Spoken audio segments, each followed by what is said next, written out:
Thailand. There are 3 young men on 18th October 2025 who traveled to Thailand in the names of getting jobs through Rissuit recruitment company. On reaching Thailand, they were communicating with their parents, and from nowhere, communication was cut. When the family got into detail, they got to... Colleagues, welcome to my maiden sitting. On Tuesday, 7th July 2026, the leader of the opposition, Honorable Joel Senyonyi, urged government to expedite the return of Ugandans from South Africa following anti-immigrant protests in the country. We saw government repatriating some Ugandans from South Africa. I think it would be good that government gives us an update. What's happening with that situation? And as I have said, it's good that some of these have been repatriated. Of course, there are many more. Some actually died, unfortunately. There are many more that are still stuck in South Africa. So we are saying good, some have been brought back. But there's many more that are stuck in South Africa. What's happening around that situation? Also, how are we going to deal with the diplomatic relations between us and South Africa? Because, Right Honorable Speaker, I have seen some government officials in South Africa, including some ministers, there's a minister who said, okay, we don't agree that these people get to be beaten, but why don't they go back to their countries? In essence, you're saying we should do everything we can to throw them out. Can government talk to us about this issue? The acting Minister for Foreign Affairs has been given space tomorrow on the order paper to bring a statement on this issue. Relatedly, the State Minister for Karamoja Affairs, Honorable Esther Anyakun, who previously served as the State Minister for Employment and Industrial Relations, said government has embarked on repatriating Ugandans stranded in Thailand. There are 3 young men on 18th October 2025 who traveled to Thailand in the names of getting jobs through Rissuit recruitment company. On reaching Thailand, they were communicating with their parents, and from nowhere, communication was cut. When the family got into detail, they got to realize that these 3 young men have been in prison in Thailand and have been detained. I want to ask the Ministry of Gender, Labour and Social Development to explain the measures the government has taken regarding this issue and the welfare of those men since the report was made. There has been a very serious issue in Thailand where Ugandans are being trafficked. Thailand is not one of our countries where we have bilateral agreements in terms of externalization of labor. So Ugandans go through Kenya and then they end up being trafficked in those other countries. But according to the records, we have been working out together before I left the ministry with international organizations for migration. That's IOM. All the boys and the girls who have been there, apart from a few, we cannot locate them completely, but they're still tracing through the Ministry of Interior of Thailand. They are going to repatriate them through IOM. During the sitting, Parliament constituted its committees and designated MPs to various parliamentary and international bodies. I designate the following members to the Committee of Park Central Government for a period of 2.5 years. 1. Angura Frederick, Tororo South County. 2. Nsegumire Muhammad Chivedi, Mitiana North. 3. Honorable Baseke Fred, Ntenjeru, County South. I beg to designate the following members on the Committee of Gender, Labour and Social Development. Honorable Narima Betty Itho, District Woman Representative, Wakiso District, and Honorable Masaruka Robert, Mukono North. I beg to designate. In reference to Rule 165 of the Rules of Procedure of this Parliament, I designate Colonel Naiti Chiriza on the Committee of Equal Opportunities. I beg to designate. Thank you, Honorable. The Speaker hereby designates the following members to the Committee on Subsidiary Legislation: Honorable Karuhanga Gerard Kafureka, Honorable Mutego Ronald Hanguja, Honorable Wandera John Paul, Honorable Karubang Jacob Atenyi, Honorable Taban Ate Sharifa. Colleagues, the designated members are those, and now I put a question that they be approved. Those in favor say aye, and to the contrary nay. The ayes have it. The House also elected 4 backbench commissioners who will serve on the Parliamentary Commission, the body responsible for the administration and strategic direction of Parliament. I nominate the following to serve as commissioners of the 12th Parliament. 1. Honorable Susan Abeja Jolly, District Woman Representative Otuke. 2. Honorable Nakut Faith Loru, District Woman Representative Napak. 3. Honorable Ababiku Jeska, District Woman Representative Ajumani. I nominate Honorable Nambeshe John Baptist, MP Manjia County, as the opposition commissioner. I beg to nominate. Thank you. I hereby put a question that the 4 commissioners be approved. Those in favor say aye, and to the contrary nay. The ayes have it. Congratulations, commissioners.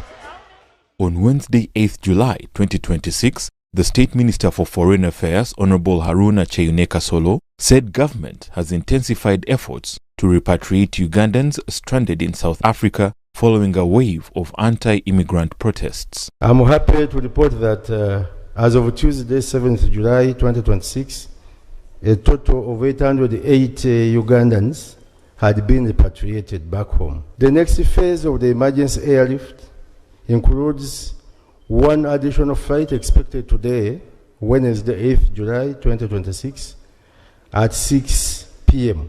Expected to carry an additional 250 virtues. My ministry continues to engage our South African counterparts through established diplomatic channels to ensure the safety and welfare of our citizens. We note with appreciation the assurances given by the authorities in Pretoria regarding the protection of our legally documented persons with their property within their jurisdiction, as well as their commitment to investigate incidents of violence and ensure that those responsible are held accountable in accordance with the law. There are many questions that are coming in that the people who are already scheduled to travel, what assurance do you give Ugandans who have that inevitable program to get to South Africa and their safety? Let them continue with their travel. This problem, yes, these attacks are on those Ugandan nationals, in fact African nationals that are in South Africa undocumented illegally. But it does not mean that there is a ban. During the sitting, Parliament granted leave to Buyaga West County MP, Honorable Dennis Namara, to introduce a private member's bill seeking to reform the election, accountability, and removal of the leader of the opposition. Appreciating that the proposed amendments to the Administration of Parliament Act will necessitate a corresponding amendment to the rules of procedure with regard to the procedure for election of the leader of opposition in Parliament and vacation of office of the leader of opposition in Parliament. Now, therefore, be it resolved that Parliament grants me leave to introduce a private member's bill entitled the Administration of Parliament Amendment Bill. Right Honourable Speaker, I beg to move. Practice has developed where the LOP is merely designated by the party with the highest numerical strength among opposition parties in Parliament. This simply means imposition of someone to the rest of the opposition in Parliament, and yet democratic principles of governance dictate that there ought to be wider participation in the process to determine the leadership. Whereas the leader of the opposition is a major office in Parliament, in the parliamentary system and in administration of Parliament. As it is now, it does not prescribe the procedures and grounds for it is what? Removal. There is therefore lack of grounds to secure the office of LOP, meaning that LOP can be removed anytime without even justification. That is why we want to come up with an amendment to protect the office of law. Mr. Speaker, you can guide us whether the other parliament, having dealt with the same issue, and the political parties were heard, they gave their opinions, whether it is right also to continue with the same. I would like to get clarity from the movers of the bill. When you said and stated that there is no consultation done among opposition parties, who among us did you talk to? Which leaders? To ask whether the main opposition party did not consult with us. Once the bill comes, we shall look at the contents of the bill. If there are contents that we believe are unconstitutional, we will deal with them accordingly. I now put the question that the motion seeking leave of the House to introduce a private member's bill entitled the Administration of Parliament Amendment Bill be approved. Those in favor say unto the content nay. The ayes have it. Also in the sitting, the State Minister for Local Government, Honorable Justin Namere, revealed that Ugandans will elect their representatives for the offices of Local Councils 1 and 2 this July and in early August. The Electoral Commission has since issued a roadmap for the conduct of the 2026 administrative units, that is LC1 and LC2 council elections, as follows. The LC1, the village LC1 elections will be held on 28th July 2026 at every village. The parish LC2 elections will take place on 10th August 2026 at every parish headquarter. These elections are of great importance because local councils constitute the foundation of Uganda's decentralized government system. Whereas the Electoral Commission is doing awareness through media, print media, electronic media, social media, there is need for strengthening and enhancing this sensitization.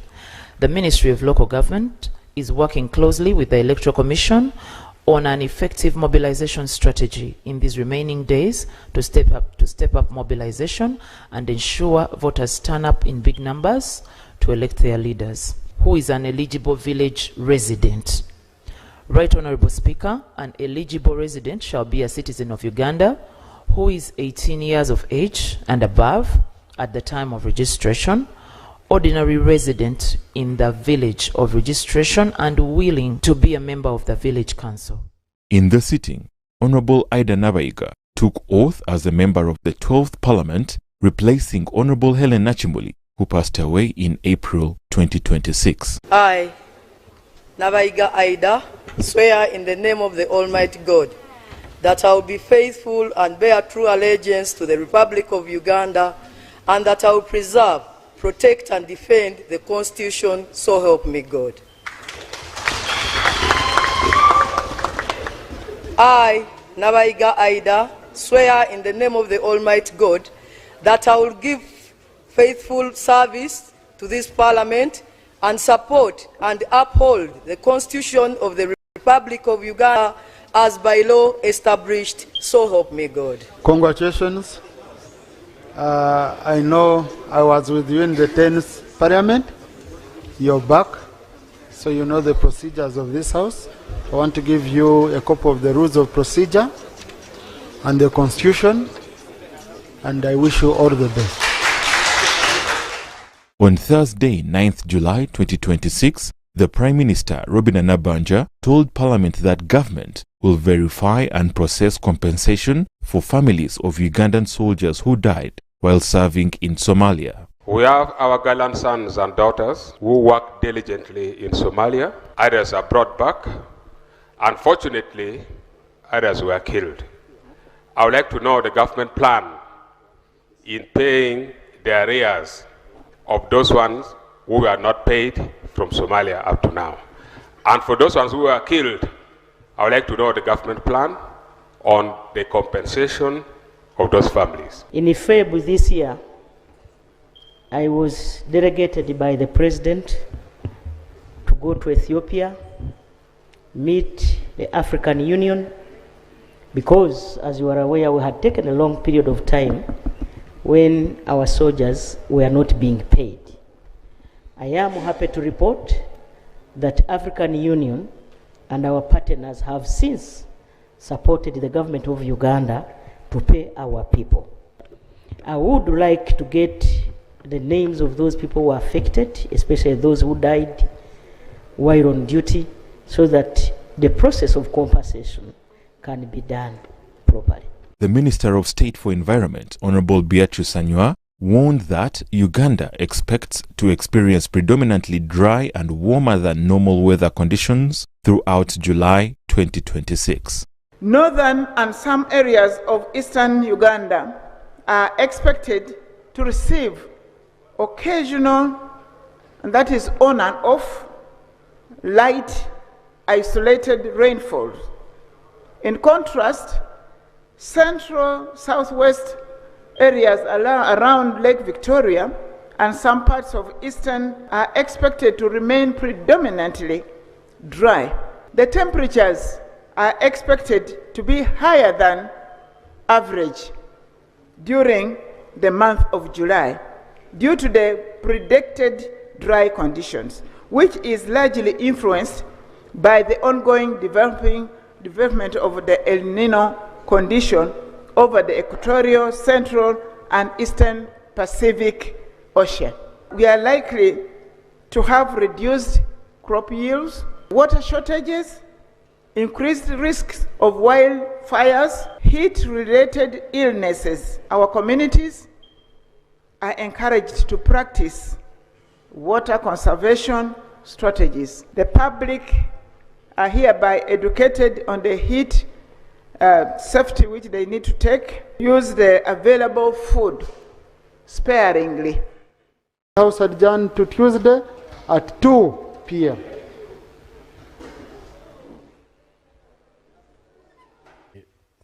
Administrative Parliamentary Act. And that time, the member was from our side, from opposition, and we thought he was rightly placed. And political parties from this side, Right Honourable, they were invited here. They all rejected. Now, the clarification I want to hear from you, Right Honourable Speaker, whether this Parliament will proceed properly on a matter of political parties where they made their statements, and whether Ugandans will take us serious anyway, where political parties put their issues clearly, their positions clearly known, and this house, it is on record of this house. When we keep pushing for the same, Mr. Speaker, you can guide us whether the other parliament, having dealt with the same issue, and the issue the political parties were had, they gave their opinions, whether it is right also to continue with the same, Right Honourable Speaker. Honourable Sewungu on the same. Mr. Speaker, sir, I was also in this house, the 11th Parliament, and in Australia, there's a type of hunting done by those people in Australia by use of what they call a boomerang. And when you are using a boomerang, you throw a stick to kill a bird in the air. But at the end of the day, if you don't catch that bird, the boomerang comes on you. The honourable member from Biyaga County, it is very imperative to know whether this is the first assignment he has from his constituent to come and bring an amendment. I've been reading this Twitter page of his. Everything here is a boomerang on him. Honourable Sewungu, and just there.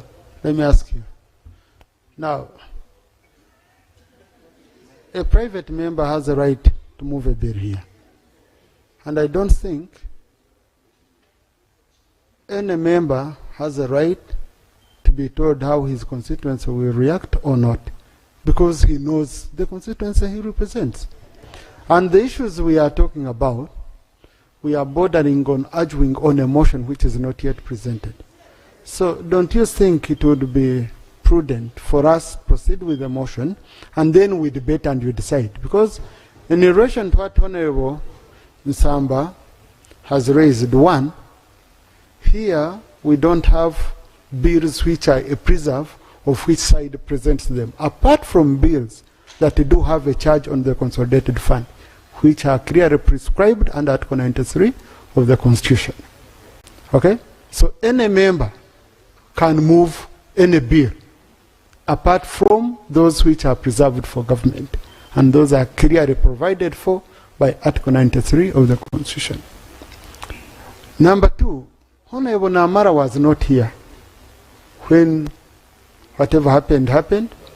He doesn't know why the member withdrew or the arguments which were provided, and the same political parties are here. They can make those arguments and you convince members. It's not for me to decide. It's you, honorable colleagues. Okay? So with that, I'm going to allow Honorable Namara to present his motion. No, let Honorable Namara Dennis present his motion. And because Honorable Sewungu, I will not allow you to continue intimidating a member, saying in your constituency you're facing problems. So kindly take your seat. Let Honorable Namara do his work of representing his people. Thank you so much. Then after, we are going to debate. I'm going to...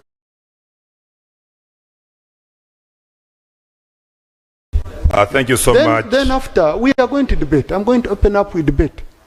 Okay? Yes, Honorable Namara. Thank you very much, Right Honorable Speaker. I rise under Article 79, 1995.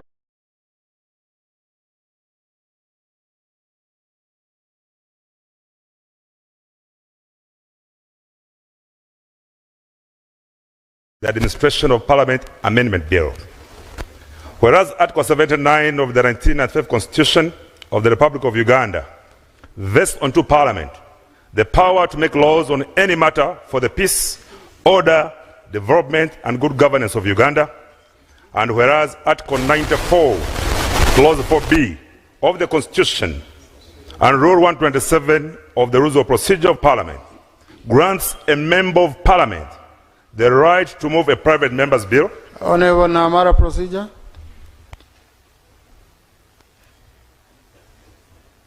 Right Honorable Speaker,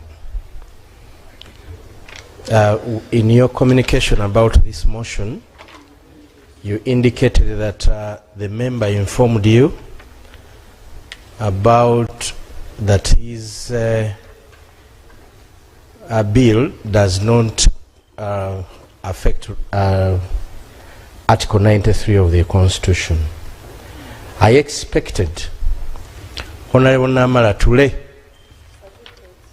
on the table a certificate of financial implications before he runs around with his unwanted motion. Right Honorable Speaker. Thank you. Now, honorable colleagues, Rule 128 of our Rules of Procedure, he has moved under Rule 127, but now Rule 128 of our Rules of Procedure is very clear. The private member will table a motion, and once that motion, he must attach a draft bill. Now, that's a draft bill which me as a presiding officer, I have to assess and see whether it does not negatively impact on the provisions I cited earlier on, especially Article 93 of the Constitution, and ensuring the bill doesn't go against non-derogable rights, doesn't establish a one-party state. Now, listen to me properly. See, I'm the custodian of the rules. Please listen to me. Okay? Okay? Please, please, please. Then once the motion is carried, once we give a member the leave, now the member is going to go to the Attorney General, First Parliamentary Council, go to the clerk. They help him polish up the bill very well. Okay? Aligning it with the object and principles. Once that's done, he will take it to the Minister of Finance to seek a certificate of financial implication. Once it is cleared, then he will bring it back to Parliament and it will be gazetted and tabled for first reading. So certificate of financial implication is a requirement on first reading, not on reeve. Now, if you mistake it with a government bill, because the government bill for it right away, okay, it comes with a certificate.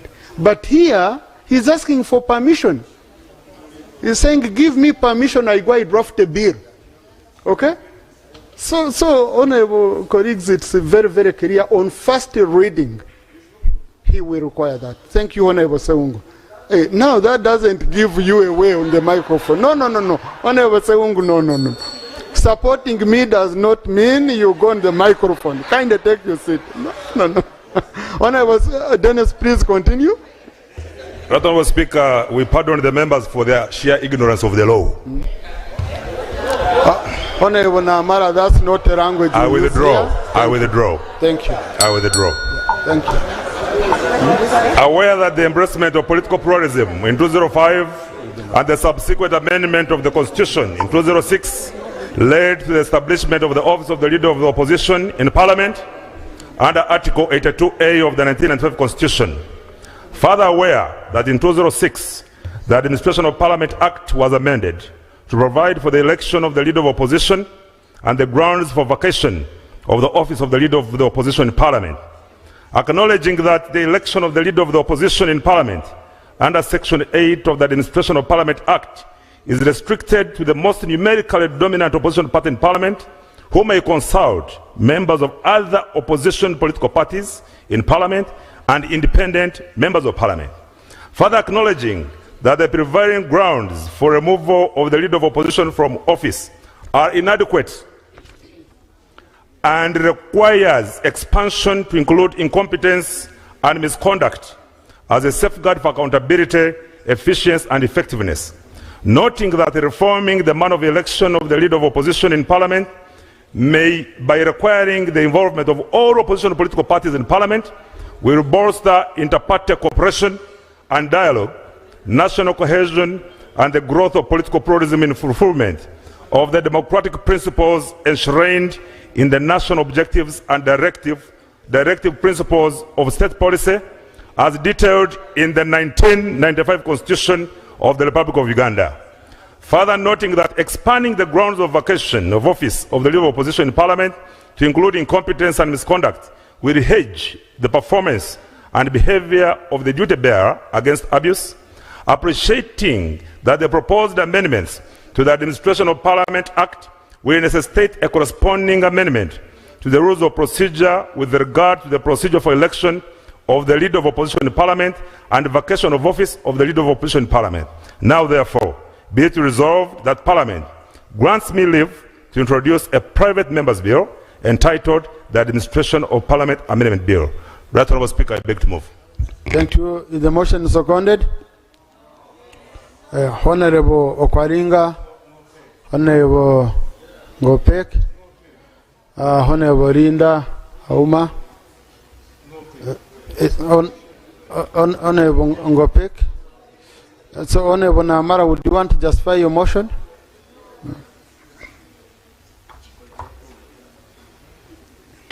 Thank you, Honourable Speaker and honourable members. First of all, we must acknowledge that this is a new parliament.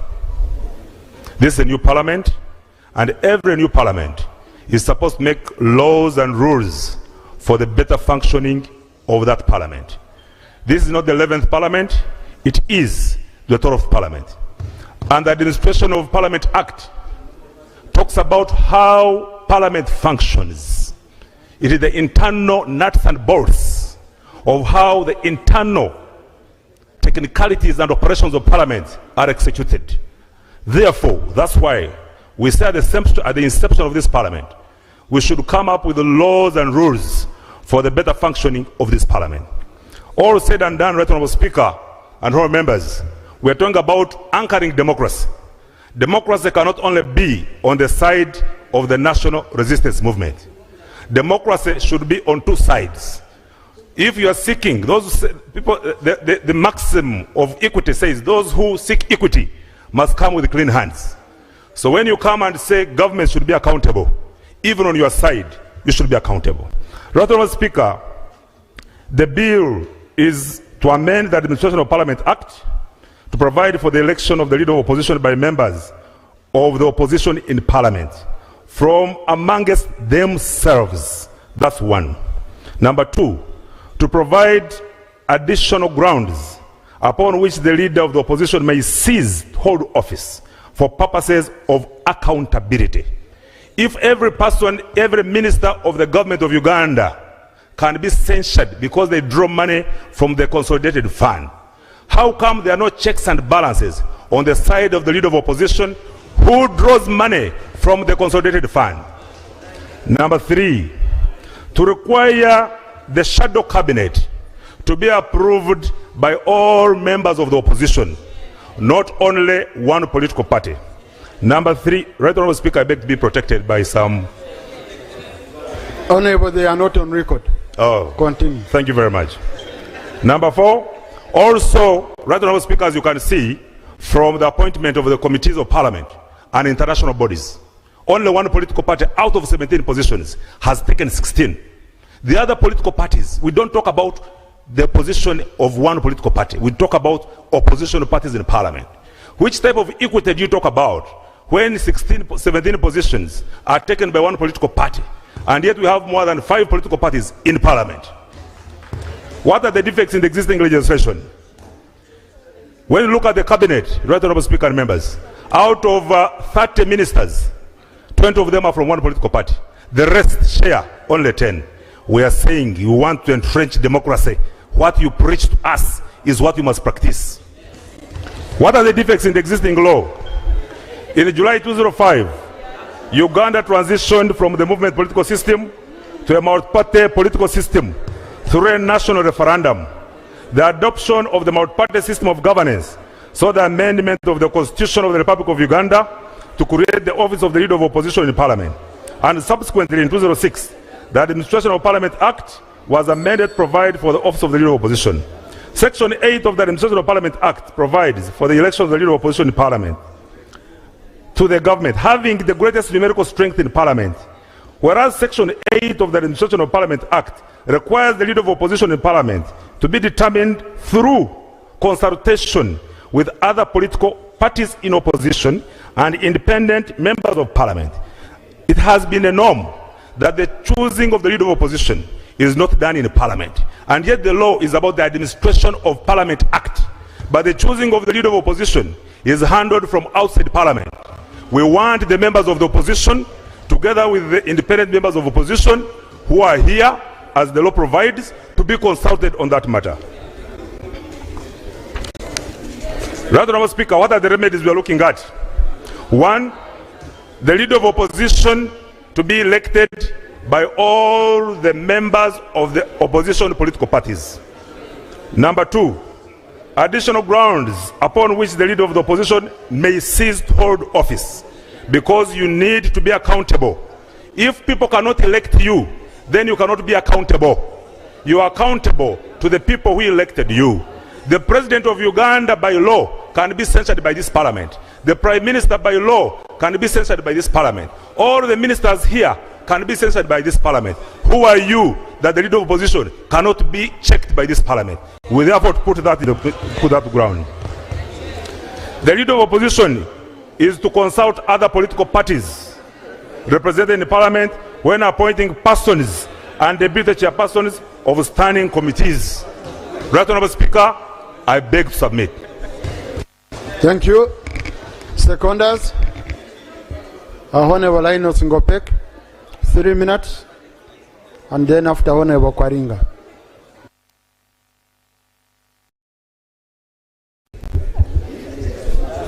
Right Honourable Speaker and honourable members, I rise to support the bill to amend the Administration of Parliament Act, CAP 272, for the following reasons. Honourable members, whereas Section 8 of the Administration of Parliament Act requires the leader of opposition in Parliament to be determined through an elective process, A, the Act and the rules do not prescribe how the election to determine the LOP are conducted. Over the years, practice has developed where the LOP is merely designated by the party with the highest numerical strength among opposition parties in parliament. This simply means imposition of someone to the rest of the opposition in parliament, and yet democratic principles of governance dictate that there ought to be wider participation in the process to determine the leadership. B.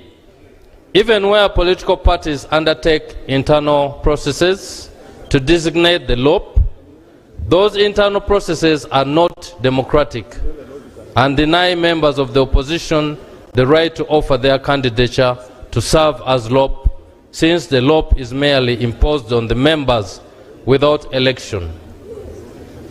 This not only infringes Section 8 of the Act, which requires elections to be conducted to determine the LOP, but also affronts Article 71 in bracket 1 in bracket C of the Constitution, which requires that the internal organization of political parties shall conform to the democratic principles enshrined in the Constitution. As a result, there is need to amend the Administration of Parliament Act, Cap 272, A. Allow for the participation of all members of the opposition in Parliament in the election of the leader of opposition in order to achieve effective representation. B. To reflect the role and status of the LOP in our democracy by ensuring that the LOP is the leader of the opposition, the leader of all members of the opposition parties in Parliament, and his participation in the process to determine the leadership. B. Even where political parties undertake internal processes to designate the LOP, those internal processes are not democratic and deny members of the opposition the right to offer their candidature to serve as LOP, since the LOP is merely imposed on the members without election. This not only infringes Section 8 of the Act, which requires elections to be conducted to determine the LOP, but also affronts Article 71 in bracket 1 in bracket C of the Constitution, which requires that the internal organization of political parties shall conform to the democratic principles enshrined in the Constitution. As a result, there is need to amend the Administration of Parliament Act, Cap 272, A. Allow for the participation of all members of the opposition in Parliament in the election of the leader of opposition in order to achieve effective representation. B. To reflect the role and status of the LOP in our democracy by ensuring that the LOP is the leader of the opposition, the leader of all members of the opposition parties in Parliament, and his or her election should reflect that status and role. I beg to submit, Right Honorable. Thank you. Thank you. Honorable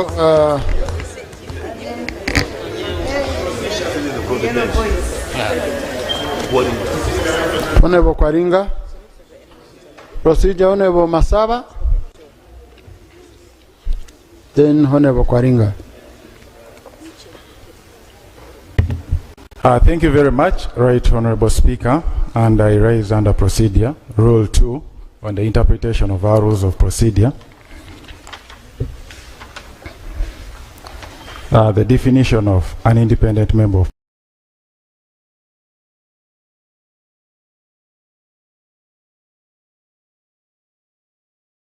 Parliament means a member of Parliament elected to Parliament independent of any political party or organization.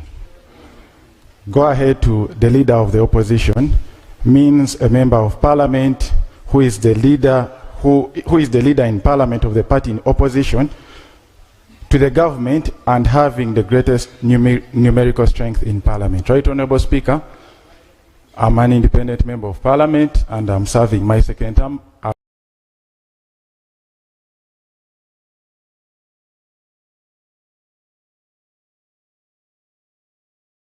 Win, and I've been re-elected as an independent member of Parliament.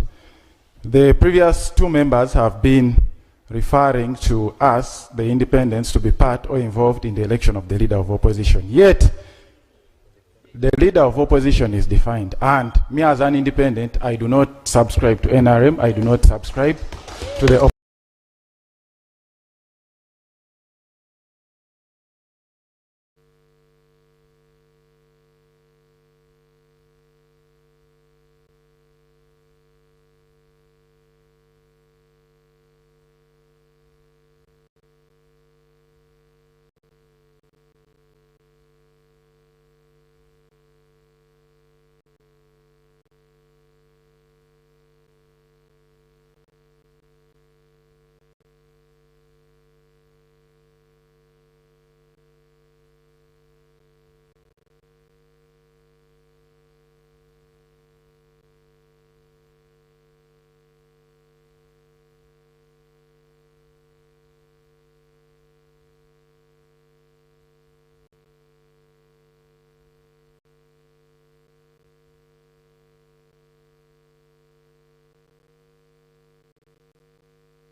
Imagine at the beginning of a new financial year.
Prayers.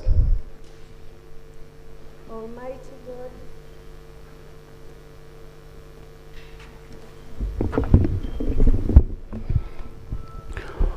Almighty God, who in infinite and prudential goodness have appointed us of leaders and parliaments for the use of society and just government to humanity, we beseech you to look upon with the abundant favor these your servants, whom you've been pleased called the performance of such important trust in this land.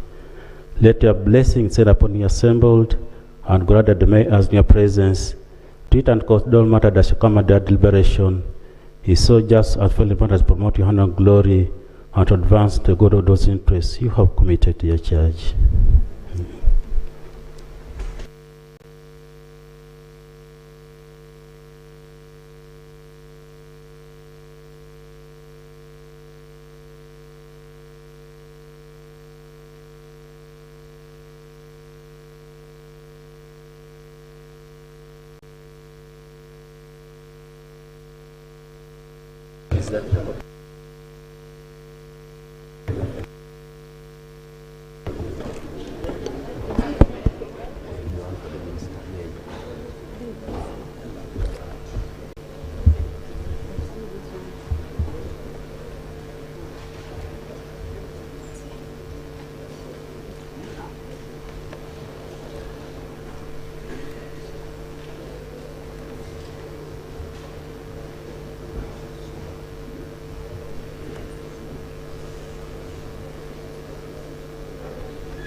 Item 2 on the other paper, communication from the chair.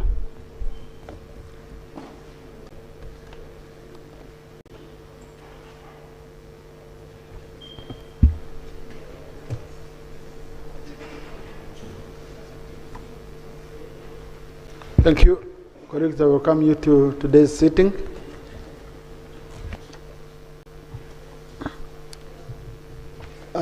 I'll amend the order paper to allow the Minister of Finance lay documents for remission of taxes. Clerk will be guiding along the way. And the honorable members, under Article 9 of the Parliamentary Sports Club Constitution, the Right Honorable Speaker of Parliament has appointed Honorable Karimu Masaba, MP Mbare Industrial Division, as the chairperson of the Sports Club, Parliamentary Sports Club. Congratulations, Honorable Masaba. And in the same vein, Honorable Sarah Kitio has been appointed as a manager. Congratulations, Honorable Sarah Kitio. Honorable colleagues, there are some members who were designated to more than one committee when we went to reconcile our records. I will therefore withdraw Honorable Kanyes Jemase from Committee on Government Assurance and the Implementation, since she was designated Vice Chairperson, Committee on Subsidiary Legislation. Those are two standing committees, and a member can only be on one. I will also withdraw the designation of Honorable Mirembe Lydia Daffin from the Committee on Rules, Privileges and Discipline, since she was designated as Vice Chairperson, Committee on Human Rights, which is another standing committee.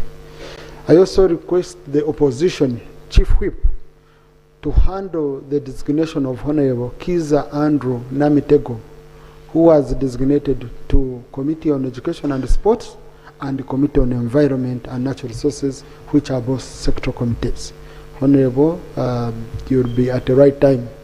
I'll give you space on the order paper to do that. Because you might find there are even some few changes you would want to make along the way, together with the government chief whip. So we shall give you time to do that once the two of you. But I would request we do that by Thursday, which included the government chief whip designating Honorable Aida, woman MP Karangara, to the committee that she should be on. So let's finish issues of designation and redesignation this week.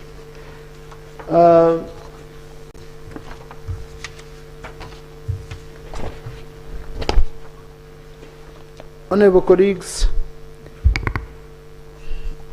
I have received a letter from the President returning some bills dated 10th July 2026 and addressed to the Right Honorable Jacobo Maxons Obos, Speaker of Parliament. The Income Tax Amendment Bill 2026 and the Excise Duty Amendment Bill 2026. In accordance with Article 91, Clause 3B and C of the Constitution of the Republic of Uganda, I hereby recommit Clause 11 of the Income Tax Amendment Bill 2026 and Clause 2E of the Excise Duty Amendment Bill 2026 to Parliament for reconsideration. This is on account of the following observations and concerns. A. Income Tax Amendment Bill 2026. Parliament passed Clause 11 of the Income Tax Amendment Bill 2026, which amends Section 131 of the Income Tax Act to impose withholding tax on winnings from betting and gaming, calculated as the difference between the payout and the stake. However, in passing of the bill, an additional provision was introduced exempting winnings derived from land-based casinos licensed under the Lotteries and Gaming Act from withholding tax. The exemption creates opportunities for tax avoidance and revenue leakage. By removing an entire category of gaming winnings from withholding tax, the amendment creates incentives for transactions to be structured through land-based casinos in order to obtain a tax advantage not available to other gaming operators. In addition, the amendment creates an unjustified distinction between land-based casinos and operators conducting substantially similar gaming activities through online platforms. Both derive income from the same economic activity, and there is no justification for exempting one category while taxing the other. B. Excise Duty Amendment Bill 2026.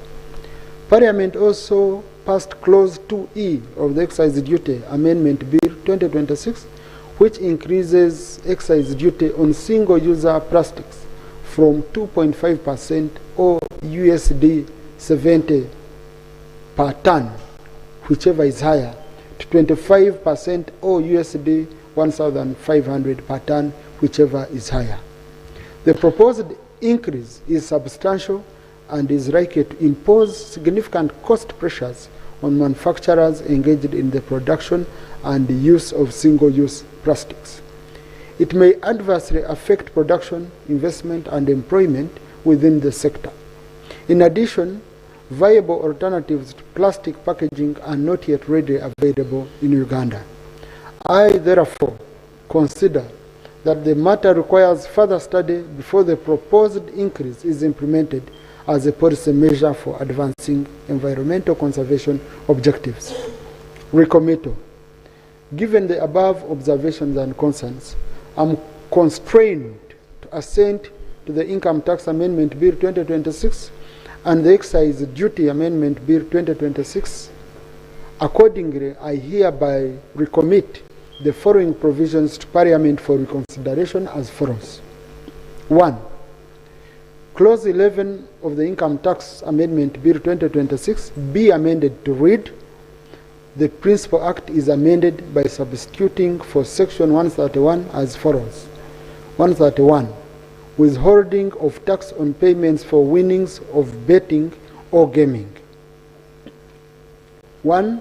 A person who makes payment for winnings of betting or gaming shall withhold tax on the winnings at the rate prescribed in Part 11 of Schedule 4 to this Act. 2.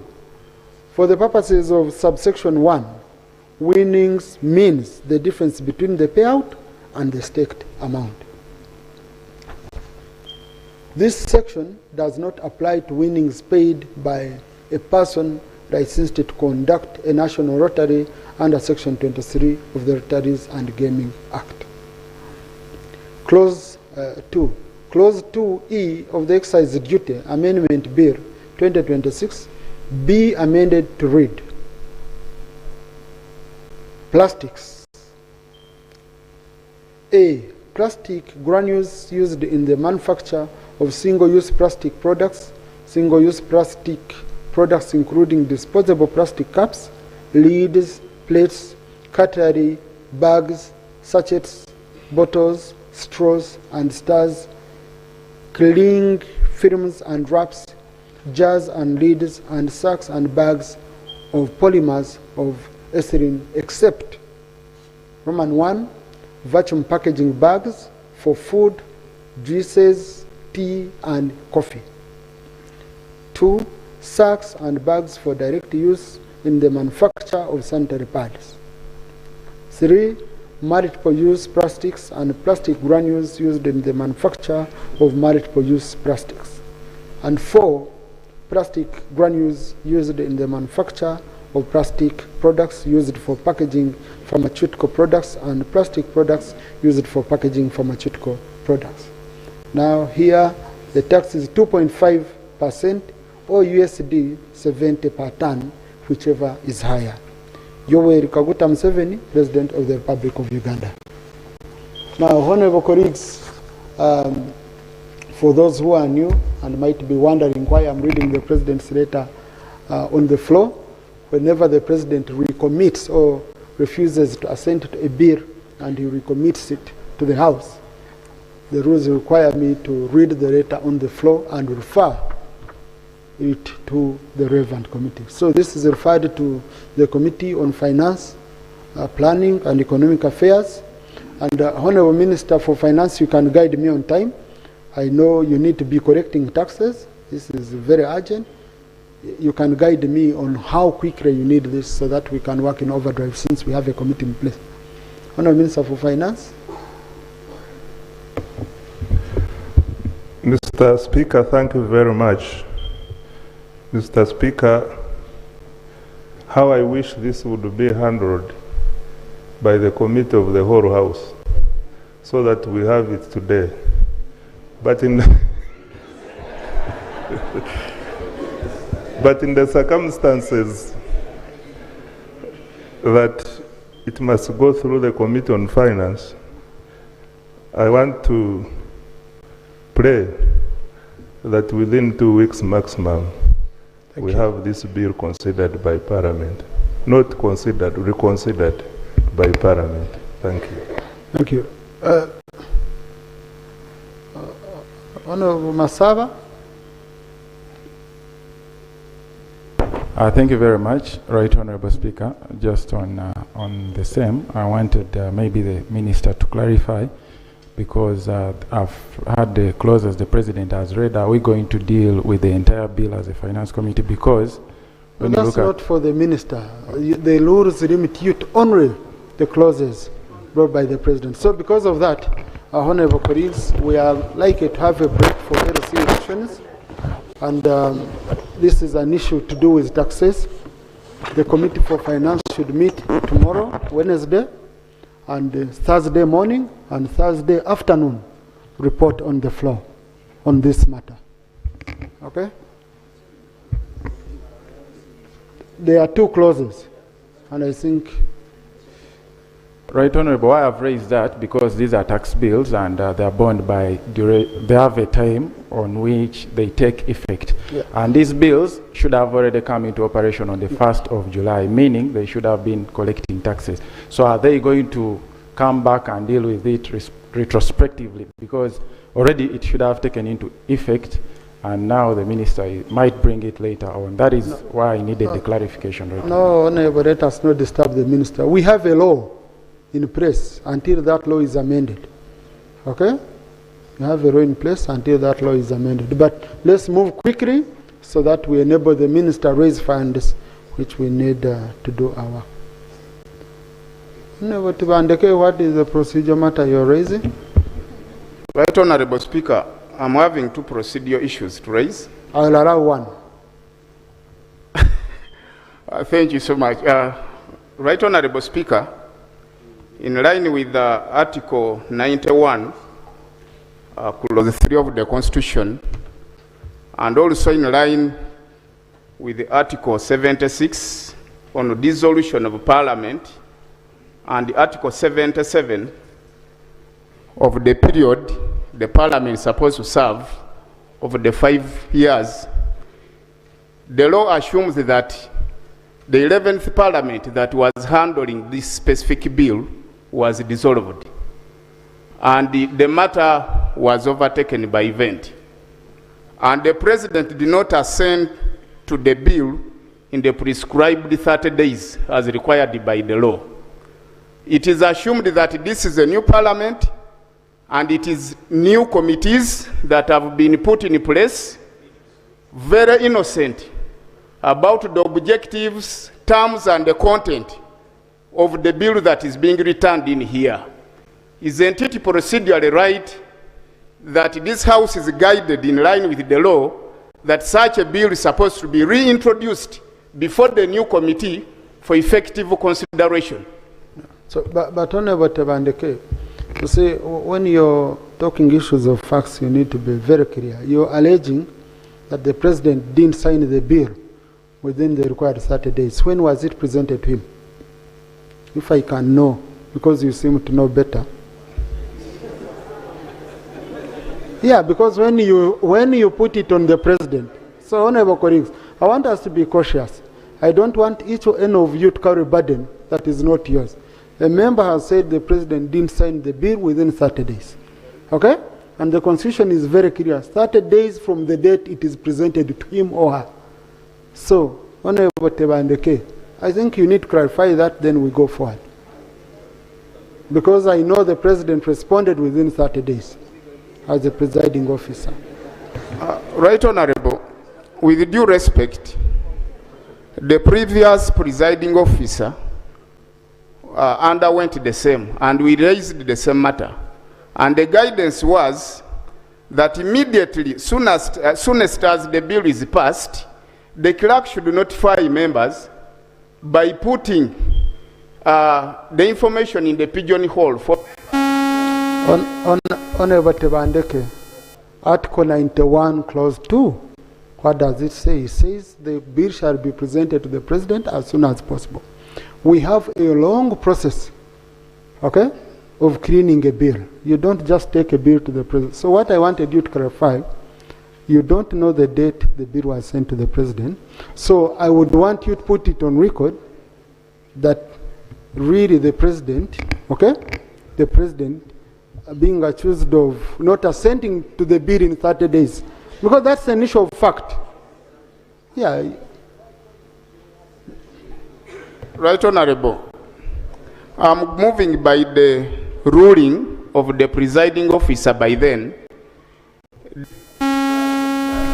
Honorable Clerk, I need Honorable Tebandeke's submission expunged from the record as per the powers entrusted to me under the law. Okay? Colleagues, I want you, the Speaker warned you earlier, especially on issues which are not issues of opinion. If they are issues of facts, whenever you're going to raise issues of facts, be sure. If it was an opinion, okay, or if you had put it to me that, but Mr. Speaker, did the President respond in time, then I would be able to guide you. But I don't want us to start accusing each other. Next time, today the President, next time it will be you, Honorable colleague, being accused. So, on issues of facts, I request you, Honorable colleagues, that we be very, very factual. That way we shall move very well. So, Honorable colleagues, I don't want to take more time on this. Yes, Lop.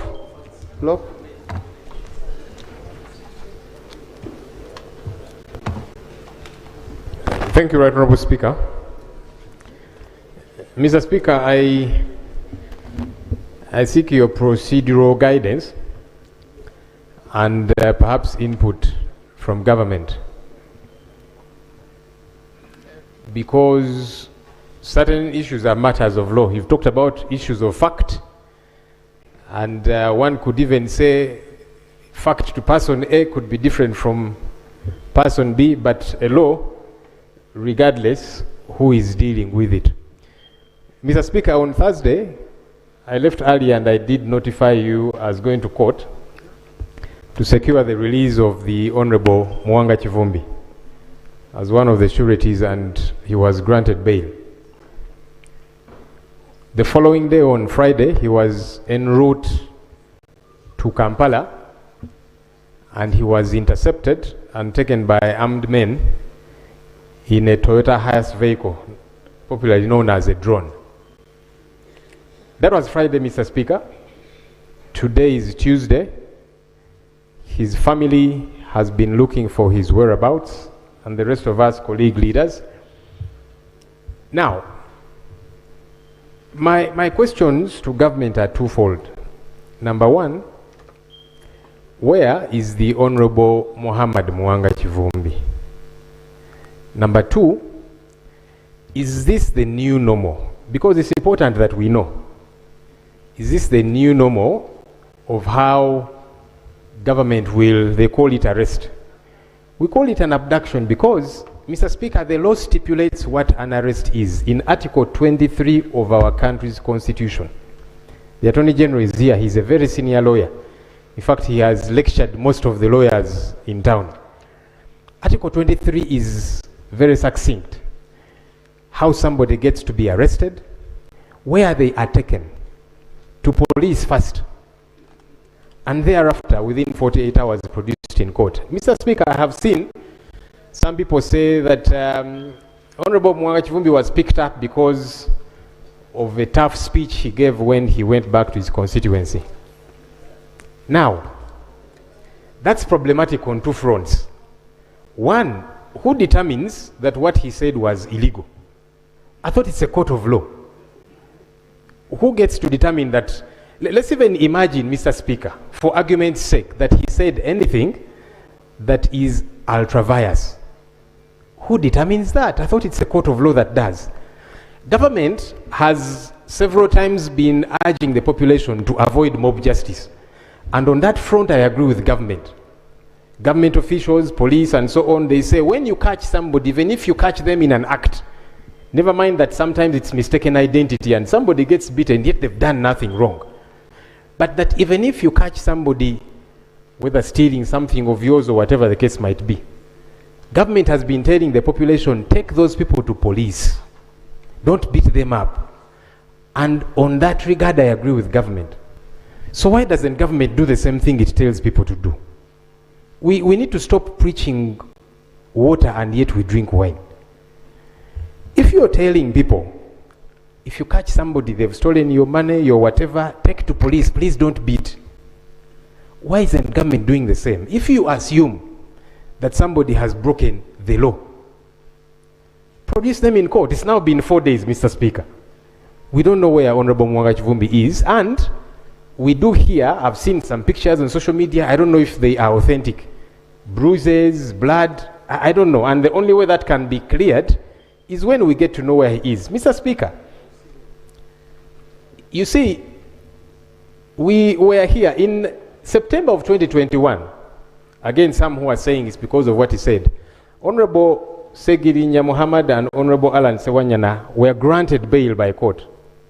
As they were getting out of Kigo prison, outside the gates of Kigo prison, they were abducted. They had not said anything anywhere. In June of 2024, the Honorable Paul Akamba, who were here with him in the 11th Parliament, he was granted bail. He was abducted within court precincts. So the Attorney General needs to help us understand. Number one, where is Honorable Muhammad Mwanga Kivumbi? He needs to be accounted for. But number two, is this the new normal? Have we now veered off what the law does stipulate, learned Attorney General? Thank you. I think I don't know whether I should go directly to the Attorney, because there are issues beyond him. I was feeling I should go to the Right Honorable Deputy Leader of Government Business, who is leading his troops here, and he will be comfortable to pick any of the officers, of the colleagues, to support him. Thank you, Right Honorable Speaker, and I thank my brother, Honorable Senyonyi, for his intervention. I have heard him clearly, but for me also to be able to give you a fitting answer, I request that I return tomorrow and give you a fitting answer. Thank you, Mr. Speaker. Honorable Senyonyi, I don't want to be diverted beyond that, and tomorrow is not far. Mr. Speaker, there were twofold issues. The where, we can wait for tomorrow because he probably has got to find out. It's not him who picked up the honorable member. So, yes, we hope that tomorrow we get feedback on where he is. But my second question, and that's why the learned Attorney General is here, was for the country to be guided. Is this the new normal? Because that doesn't have to wait until tomorrow. Because the Constitution is succinctly clear.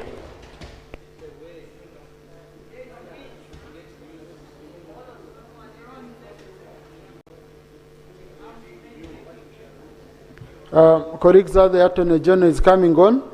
I have an announcement. The Parliamentary Catholic Chaplaincy invites you to hold a Mass in celebration of the feast of St. Thomas More, patron saint of politicians, on the 16th of July 2026 at 5 p.m. Parliamentary Conference Hall. The main celebrant will be Right Reverend Constantine Rupini, Bishop of Nebi Catholic Diocese. And the invitation is by Honorable Luce Akero, woman MP Amuru. Yes, and as the Attorney General is coming also, Honorable Minister for Health, I have received today 8 questions related to the strain of malaria. Colleagues are talking about the strain of malaria, and it's coming from colleagues across, the country. So I don't know whether you will, I don't know how you would handle such an issue, because me, I brought it to your attention. Yeah, I don't know whether you want to go prepare statement or you address the nation and how you can prevent, or and therefore also on top of that, honorable colleagues, we shall be having the malaria walk, the annual malaria walk, as part of us giving back to the community and creating awareness against malaria on the 26th of July. And our very own, the Right Honorable Jacob Obos, will be our chief worker. You come out in big numbers. We are joined by the civil society, diplomatic community, health practitioners, and the general public, schools. We work against malaria and create awareness, the public, on how they can prevent malaria. Attorney General?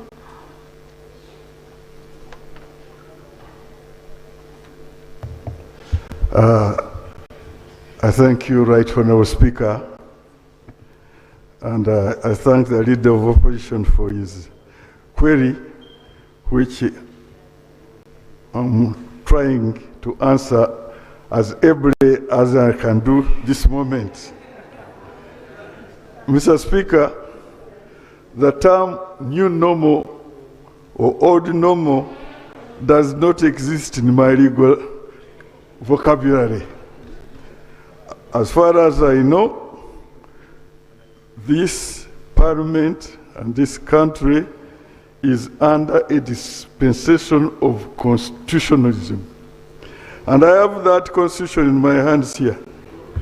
And where it regards to the liberty of every Ugandan, it is here, very clear, in Article 23, and I can read... Colleagues, can I have order in the House, please? And I can read specifically 23, Article 2, for the members of this honorable parliament. A person arrested, restricted, or detained shall be kept in a place authorized by law. That's the Constitution. A person, now sub-article 3, a person arrested, restricted, or detained shall be informed immediately in a language that the person understands of the reason of the arrest, restriction, or detention, of his or her right to a lawyer of his or her choice. A person arrested or detained, A, for the purpose of bringing him or her before a court in execution of the order of court. Mr. Speaker, I don't have the facts of the arrest or alleged arrest. All I know is that we are under a constitutional dispensation. And Mr. Kivumbi has these rights, and they are protected. And as the leader, government business has indicated, tomorrow we shall be here before Parliament and give all the facts, and we shall ensure that this Constitution, which we all swore to protect, is protected. I submit, Right Honourable Speaker. Thank you. No, honourable colleagues, point of information and point of clarification, okay, are granted by the member holding the floor, not the speaker. Matters of national importance, honourable colleagues, I have around 17 matters, but as a tradition, I take 5. So I've looked for 5 which appear more urgent. The rest, we shall roll them over to tomorrow and Thursday. Honourable Maseruka Robert.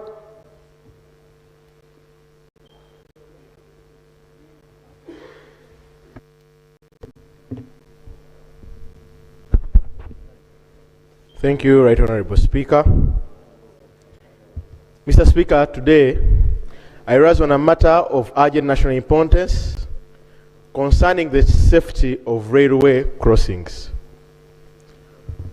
On July 10th, this same year, our nation mourned a tragedy that happened in Chetume, Katosi Road, where we had a collision of a bus and a train, leading to a loss of 1 teacher and very many students being injured in the same bus. Right Honourable Speaker, even when statistics show, for those that were on ground, that the cause of this was because of failure to follow traffic instructions, we cannot continue to accept these collisions as inevitable accidents. In many parts of the world, Right Honourable Speaker, railway safety is treated with absolute priority. Governments treat the railway corridor. Honourable, these matters are for 1 minute. Yes. It's not conclude prayers. Thank you. I would pray, Right Honourable Speaker, to the Ministry of Works and Transport that we have integrated early warning systems, that we do not actually, that do not need to base on the amount of the noise in the vehicles that are being used. We need physical infrastructure control that should be placed on these roads. We need public awareness and enforcement. Right Honourable Speaker, safety is shared responsibility. We must launch vigorous national campaign to educate drivers, especially those in public service, on the lethal reality of railway crossings. We must empower traffic police to enforce strict penalties for any driver who ignores railway safety protocols. Finally, Right Honourable Speaker, the students that were involved in this recent tragedy are our country's future. The lives and the life of the teacher should not have been endangered by crossing that lacked basic protection. I urge this House to support a directive requiring an immediate safety audit of all railway crossings across the country and the allocation of the necessary resources to modernize them. We must act today so that no more families have to endure the pain of such preventable loss. Thank you, Right Honourable Speaker. Thank you. Now, colleagues, the language of directives is not for us here. Okay? How do I direct people I don't appoint and I don't supervise? That's why you again come, you say, you issued a directive, it wasn't implemented. But I don't have a capacity to say, okay, I fire you. I think we've been working as colleagues. Whenever we say a minister, we request a minister, I see them responding. Okay? I think that's a more humble language. Right Honorable, that video went viral. I know there is a Minister for Traffic, for Internal Affairs, but it is mainly to do with what Honorable Maseruka is raising. When the train is crossing, we should block the roads. Simple, not a traffic person going and, you know. I don't know what you can say about that issue of all legal crossings in the country being protected so that we don't lose more people. Right Honorable Speaker and the colleagues, this matter has been deeply discussed in Cabinet. We share this concern and the government is taking steps to rectify this situation. So Right Honorable, we can, okay, let the matter be followed up by the Committee on Physical Infrastructure as it's doing its work. And then they will report on the floor. Honorable Tuijuchire Boaz. Thank you, Right Honorable Speaker. I rise on a matter of urgent importance regarding the critical collapse of Rotondo Bridge, which was completely washed away by rains. This road is the only sole transport that we have that links Rubirizi district to Uganda. So this infrastructure has completely brought everything to a standstill, even stopping hundreds of children accessing their school. So I urge the Ministry of Transport and Works to at least put a modular bridge to restore the connectivity. I thank you. Right Honorable. If I don't see someone from Works, I would have helped you right away. The concern by the colleague, the Honourable Member of Parliament, is noted, but my colleague, the Minister of Transport, is not here. We commit to provide an answer tomorrow. Yeah, I would just take action. Okay? You don't need to come back and report here. Let the minister link up with the colleague and we see how we can help the people of Rubirizi. Honorable Gwa Benson. The Right Honorable Speaker, my name is Benson Logwa, a Member of Parliament for Agago North. The Right Honorable Speaker, for the last 1 week, more than 200 elephants has invaded into my constituency, from the sub-county of Omia Pachwa up to Lirakato. So these elephants does not only disturb the people of Agago North, but it is stretched from Kitsgum, Agago, Kabong, Karenga, and right now as I speak, the Right Honorable Speaker, you will not find any crops in the garden amidst the sunshine. I would really love to request the Minister of Wildlife Authority to kindly help and guide it in the process, because we have seen many game parks in different areas like Massation Fall, but roads has been constructed and live wires has been put to stop the elephant from crossing into the people's garden. Had it been the elephant only destroy crops, that would be much more better. But also people losing their life in the hand of wildlife, it's very, very distressing, the Right Honorable Speaker. I would like to request, however much, even if only 2 or 3 elephants, they are doing destructive activity which is not allowed by the community. I beg to submit. Thank you so much. Right Honorable. I'm sorry we are making our elder move up and down, but he's doing a great job. My brother, the Honourable Member of Parliament, who has raised the question, first I want to inform you that I'm in the same boat like yourself. And me. And the Right Honourable Speaker. Yeah. From time to time, we who border national parks, we do get those inconveniences and sometimes fatalities. Two things are happening. Number one, there is a national program to ensure that in the shortest time possible, all areas which border national parks and game reserves will be protected by the electric wire. But secondly, where those accidents happen, we require documentation witnessed by the local leadership and the police so that due compensation is paid to the victims. I thank you, Right Honourable Speaker. So, the Committee on Trade and Tourism, this is one of the issues we should be following up. Honourable Court and Honourable Yeku, these are very, very critical issues. We should. Honourable Karuya. Okay.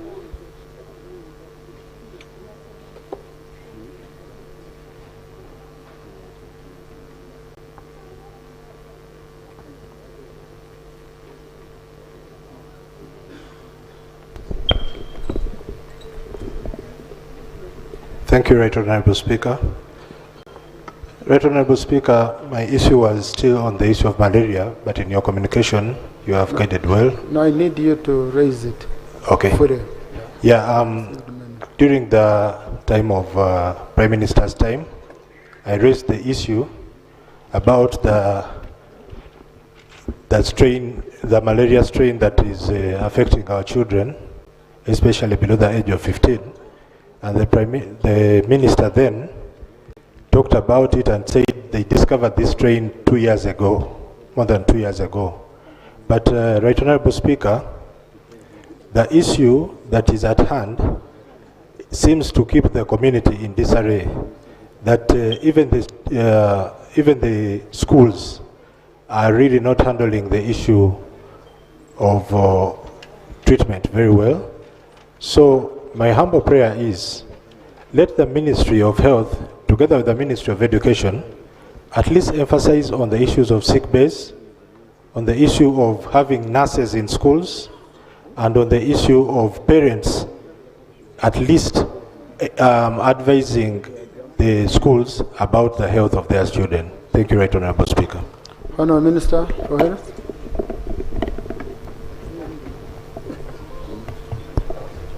Thank you very much, Right Honourable Speaker, and I thank the Honourable Member for raising the issue, which you had also raised in your communication.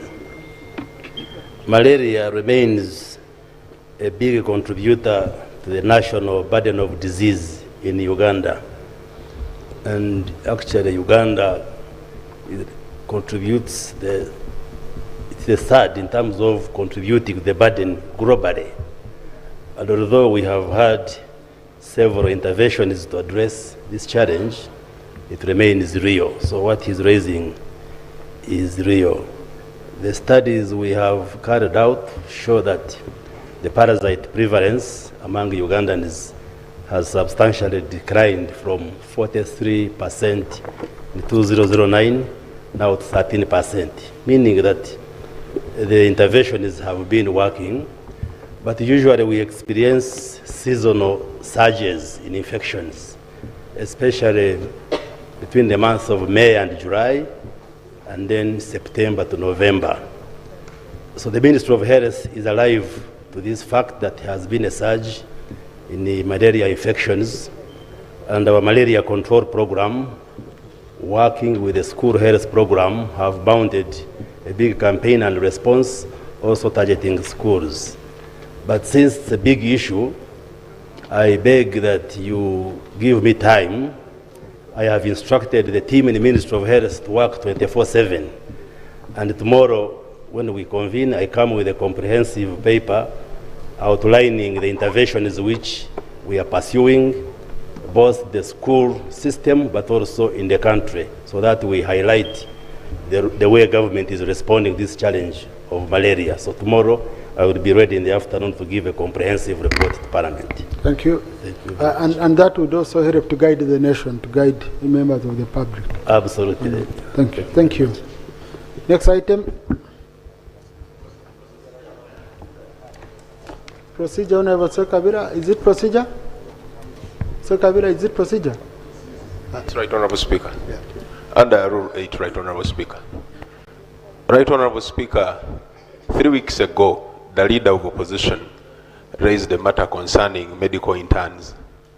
The same was raised last Thursday, and I'm glad the minister is here. He had committed that today he will present a policy by government on the interventions that are undertaken to make sure that our medical interns are catered for. I am glad 2 days ago I saw him in Barara General Referral Hospital, where he found 2 medical interns covering the ICU. May it please you to ask the minister to give us the developments from cabinet on the placement of medical interns. Thank you. Honourable Minister, do you have an update for the House?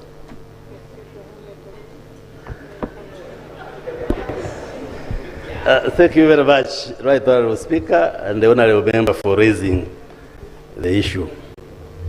Internship in this sense means a medical student pursuing a degree in medicine or dental surgery or even pharmacists or nursing completes university education, graduates, and then before you are issued a practicing license, you undergo apprenticeship or internship for 1 year under supervision.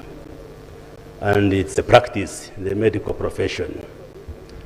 So a policy, and the government has been facilitating interns with a modest allowance to enable the interns survive as they do internship. It's usually done for 1 year. A policy was passed to review the issue of internship, and the cabinet made the following decision. There is a policy which was sponsored by the Ministry of Education and Sports on health training, and it was passed as follows: that internship be considered as part of training, and in that respect, that if you have been government sponsored, government continues to sponsor you when you are doing internship, and if you have been on private sponsorship, then you continue on private sponsorship during internship. There have been mixed reactions, and I know this matter was raised by the leader of the opposition, and just hold on. Just hold on, I will allow you, but let me first complete this sentence. And the Right Honourable Prime Minister and Her Excellency the Vice President made a commitment, and indeed we are re-looking at that policy measure. I am drafting a cabinet paper to take back to cabinet so that we look at that decision again. And I think the concerns are genuine, because internship, much as you are under training, but you are also providing a service. So I want to request Parliament.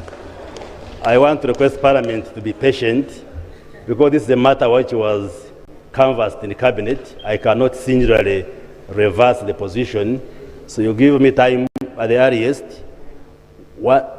Once cabinet has put me on the agenda, I will present a paper, and then once the decision is taken, I will come back and brief Parliament on the matter. Thank you. I will allow you only one. Minister? Honourable Minister, I will allow you only one if you want. I also want you to clarify on the issue of the... Honourable Minister, whom did you allow? I just want to know. He allowed me. I'm the one who raised it the other time. Honourable, please, that's not how we do. Whom did you allow? No, it's not a matter of grabbing the microphone. I beg that you allow we allow the two, because I am trained to be very humble to ladies. Thank you so much. Maybe. Thank you. And men are known for grabbing from women. As long as they are brief. Thank you, Right Honourable Speaker, and thank you, Honourable Minister. Honourable Minister, your response, where you stated that there has been a cabinet decision that interns be treated like interns be treated like they are on a training. Truly, they are on a training. But Right Honourable Speaker, the clarification I'm seeking from the minister is that sounds like there's a policy shift or change, if I may call it. And I think it would be prudent that you, the minister, comes with that policy shift or change, and we also debate it perhaps. That is the clarification I'm seeking. Is there a policy shift, or it is just a cabinet decision? But I think it tantamounts to a policy shift. Thank you so much. Thank you, Honorable Minister. Honorable Minister, I want to bring it to your attention that in the 2024-25 cohort and 2025-2026 cohort, there are some interns who are not paid. These are the clinical officers who are doing the internship. Because this is not the same as their salary, this is just an allowance, but they are around 300. And secondly, the senior house officers. You know, we have a challenge that our doctor to patient ratio is 1 to 25,000, which is far big number compared to the international number of 1 to 1,000 of WHO Health Organization. I need your clarification on that. Thank you. Honourable Minister. I think most of these issues, Right Honourable Speaker, will be answered when I bring a comprehensive statement. I have just said that I am preparing a paper for Cabinet to look at that policy decision. And maybe I can add that what is causing this is that initially we had Makerere Medical School being the only university training doctors.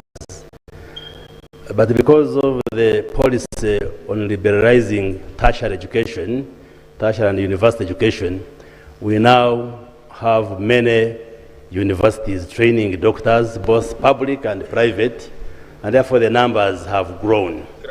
So we are discussing this with the Ministry of Education to even look at how we guide the universities on the numbers, how many train for the medical profession, and I will capture all these when I bring the paper. Yes, there are issues of payments, and there are lots of reforms we are proposing within the ministry, and that's why you see me working day and night, even visiting hospitals at the night to check the reality on the ground. And I will be bringing papers here seeking support of Parliament, because like one of the challenges we have in the health sector is the staffing. When I went to Mbarara Regional Referral Hospital, the director told me the staffing level is at 26% of the hospital. So there are all those challenges, and I want your collective support as Parliament that we work together and see how to strengthen the health sector. Thank you, Honourable Minister. Honourable Kujizibwe Lawrence. Honourable Kujizibwe Lawrence. I would have allowed, but the Speaker is pressured by time. Honourable Kujizibwe Lawrence. But I will be available to answer your issues bilaterally. No, Honourable Minister, leave my microphone alone. No, Honourable colleague, the Minister is bringing a comprehensive statement. Okay? So, no, but based on what? That's anticipation, you see? Correct, these are your rules. Then, if you say you want to give information when it's bringing a statement, then how will you debate? Okay? Right. So please, Honourable colleagues, please, wait for the statements from the Minister. Honourable Kujizibwe Lawrence. Thank you, Right Honourable Speaker. I raise on a matter of national importance regarding Kienjojo Sugar Factory that is polluting our water by pouring the factory waste into River Nyabikoni. This river runs through 3 sub-counties of Nyankwanzi, Mabera, and Chamtunzi, and it also pours the water into River Mzizi, which also pours the water into Lake Albert. So aquatic life is affected. People's animals have been affected. There is a farmer who has lost 100 birds because of consuming that water, because these people don't have a soak pit to dispose of their waste. So my prayer is to the Minister of Water and Environment to compel this factory to have their own soak pit within their factory so that our people can be safe and use the water for domestic activities. I thank you, sir.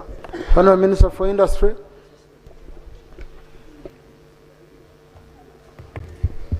Thank you, Mr. Speaker, and thank you, honourable colleague, for the information and the query. Mr. Speaker, we received this information a few days ago, and we are working with the Ministry of Water and Environment, and our staff will be at the factory tomorrow to see how best we can resolve it. So tomorrow, our staff will be at the factory together with the Minister of Environment to see how best we can sort it out. Thank you. Next item.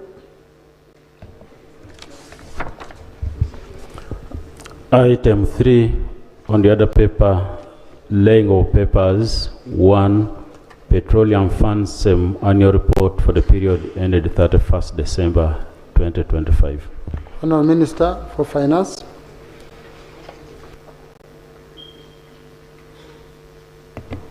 Right Honourable Speaker, pursuant to Section 59(1)(b) of the Public Finance Management Act, I beg to lay on the table the Petroleum Fund semi-annual report for the period ended 31st December 2025.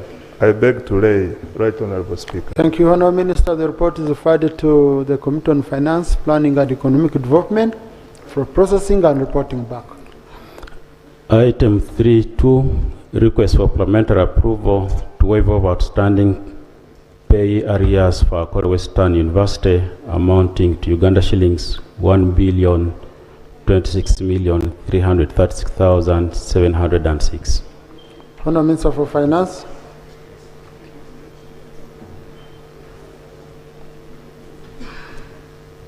Mr. Speaker, sir, pursuant to Section 43(2) of the Tax Procedures Code Act, I beg to lay on the table the waiver of outstanding pay-as-you-earn arrears for Ankole Western University amounting to Uganda shillings 1.026 billion. I beg to lay. Thank you, Honourable Minister. The request is referred to the Committee on Finance, Planning and Economic Development for processing and reporting back. Item 3.3, request for parliamentary approval to waive off outstanding tax arrears for Uganda Printing and Publishing Corporation amounting to Uganda shillings 13,954,269,455. Honourable Minister for Finance.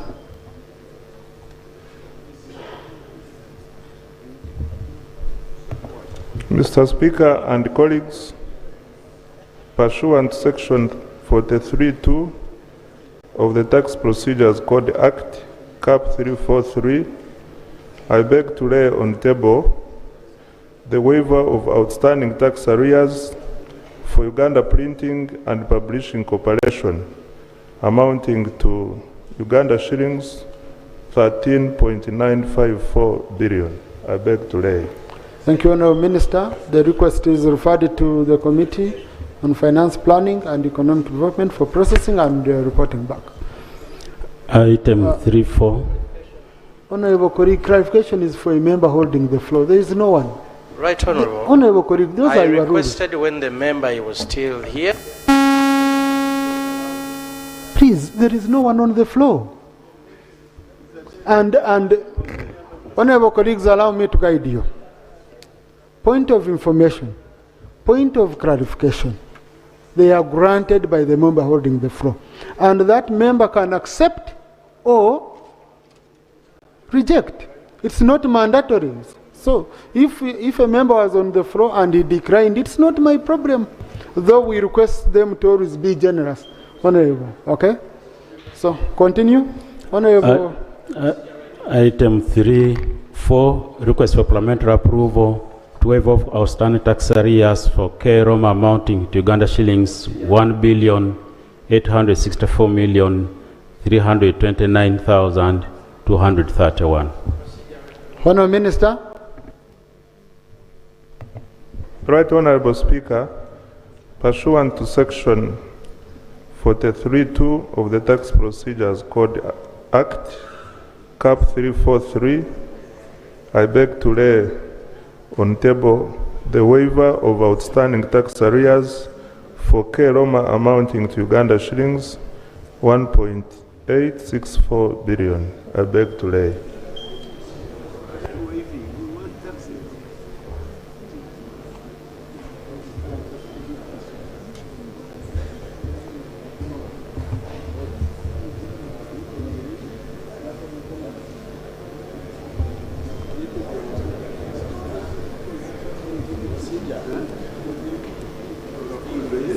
Next, yes.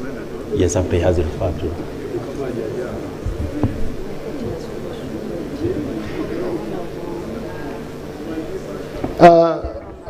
Thank you, Honourable Minister. The request is referred to the Committee on Finance, Planning and Economic Development for processing. Procedure, Item 3. Procedure, Honourable Songo. Mr. Speaker, sir, thank you for granting me this chance. It was a procedural matter. Yes, I thank the Minister for Finance bringing those 3 entities which need a tax waiver. But in the public, those who are seeking for tax waiver are so many. So like a procedure, I know what process does he use to determine those who qualify to come here? But Honourable, when they bring the reports, what will you discuss? These are the issues you should be bringing to. Mr. Speaker. Yes, senior, when you're laying papers, you don't raise procedures on laying of papers in such a matters. So let finance go to work. When they come here, you task them during the debate, okay? Where should people go if they want to be given tax waivers? No, we are laying papers. Colleagues, I phoned you here and I learned from you that on laying of papers, okay? On laying of papers, there is no interruption. It's just laying of papers. I learned this from the seniors in the house, including Seungu. Yeah, I can say I'm a good student. Item. Yes. Item 3.5, requests for parliamentary approval to remit taxes. Honourable Minister for Finance. Mr. Speaker, sir, pursuant to Section 40 Cap 343, I beg to lay on table the request for parliamentary approval to remit taxes. I beg to lay. Thank you. Refer to the Committee on Finance, Planning and Monitoring for processing and reporting back. But, Honourable Minister, I hope you take note of the general discomfort on the issue of tax exemption. Maybe I can say the Committee of Finance, once it's handling, let them look at it and report and guide the nation on where. Maybe if you want to say something about that. But Honourable Samba, was it related to the same? Let me first allow Honourable Samba, and then you can answer to us. Thank you very much for having insisted when you had declined on what the Minister presents to us here. The Auditor General approved tax waivers of 8.5. The Minister has come to us here with 13.9. At this level, Right Honourable, I think it is quite important we have a discussion on matters of tax waiver so that the entire public may know who qualifies and which procedures, Right Honourable, so that it is not by a few. And Right Honourable, it is quite also important that those private companies that get our tax waivers, Right Honourable, we need also to bring them on board for audit purposes by government, so that people may know that it is not just about benefiting from government, but government must audit you and we are able to know. But I really needed to know why Honorable Musasizi can bring here a tax waiver of 13.9 billion when the Auditor General audited 8.5 billion. Thank you, Honorable Musasizi, Minister for Finance. Thank you, Right Honorable Speaker. Right Honorable Speaker, I take note of the concerns of my colleagues, Honorable Gonzaga Sewungu and Honorable Patrick Osave Nsamba, Oshave. Mr. Speaker, I have just read the papers here, and you have referred them to the responsible committee. Mr. Speaker, procedurally, I expect now to be invited to the committee to present details of the justification, the numbers, and all the concerns the members have, together with other concerns which will arise from our engagements with the committee. Mr. Speaker, I undertake that I will present all the information required to the committee. I expect the committee to make its observations, and also when I come to justify at consideration of these reports, I will justify further to allay the concerns of the members so that we move in harmony. But Mr. Speaker, most importantly is that we want to achieve transparency in the way we do things. And in order to achieve this, I want to undertake that if the House can accord me a slot, I can come here to specifically respond to the issue of how our taxpayers can access the waivers, because it's a concern which keeps coming. I want a businessman from Kasanda who does not know any of us to come to our systems and be able to access a waiver like any other person who is known to us who are able to recommend waivers. Mr. Speaker, I submit, and I undertake that the House bears with me. When we come back to discuss, I will give full details and also respond to questions which members have raised, and also other questions which you have not raised, but out of my experience, which I feel are of a concern to this House and the public. Thank you. Thank you. Thank you, Honourable Minister, whenever you are ready. Okay? Whenever we want business from you, so please, even if you have it tomorrow, we shall give you space on the order paper. So whenever you're ready, we shall grant you space. And Honourable colleagues, I think this is even, by the way, now we have a chance to ask these questions. Because you remember previously, it was the minister having final powers until we amended the Tax Procedures Code Act, where we said, no, the final approval should come from Parliament. And I think Honorable Musasizi was the chairman for Finance Committee, the one who pushed for that.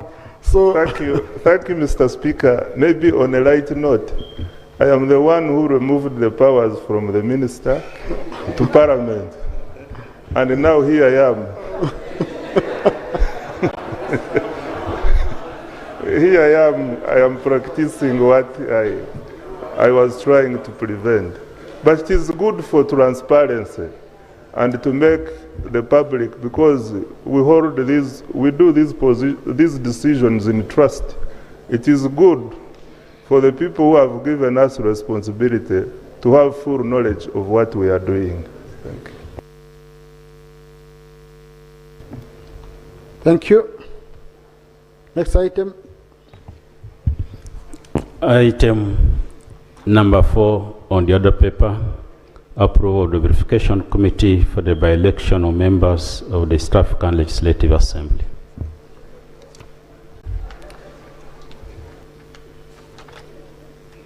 Thank you.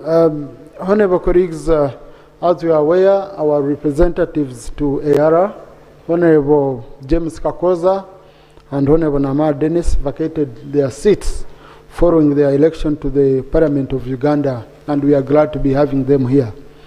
Consequently, their seats were declared vacant by the Speaker of ARA following their assumption of office as members of the Parliament of Uganda. Both Honorable Kakoza and Honorable Namara occupied their seats as NRM flag bearers. The clerk issued a notice for nomination, and nominations closed on 10th of July 2026. Only the NRM, and I want to thank the colleagues for really understanding this, only the NRM managed to nominate 2 members, Mr. Fred Bangumya Rakizi and Mr. Kidiowa Stera. They are the only 2 people, Miss Kidiowa Stera. They are the only 2 candidates who have been nominated by the clerk, and the nominations have already closed. So the rules require that these members be endorsed by the House, but Appendix C of our rules 8.2 requires that we appoint a vetting committee, and that vetting committee has to be approved by this House, and 8.1, yes, and a committee of 20 people approved by this House, so that the members appointed, since they are outside Parliament, they are not from among members of Parliament, they have to be considered and ensure that the requirements of Article 50 of East African Community Treaty is fulfilled. So the Speaker hereby nominates the following members to the committee.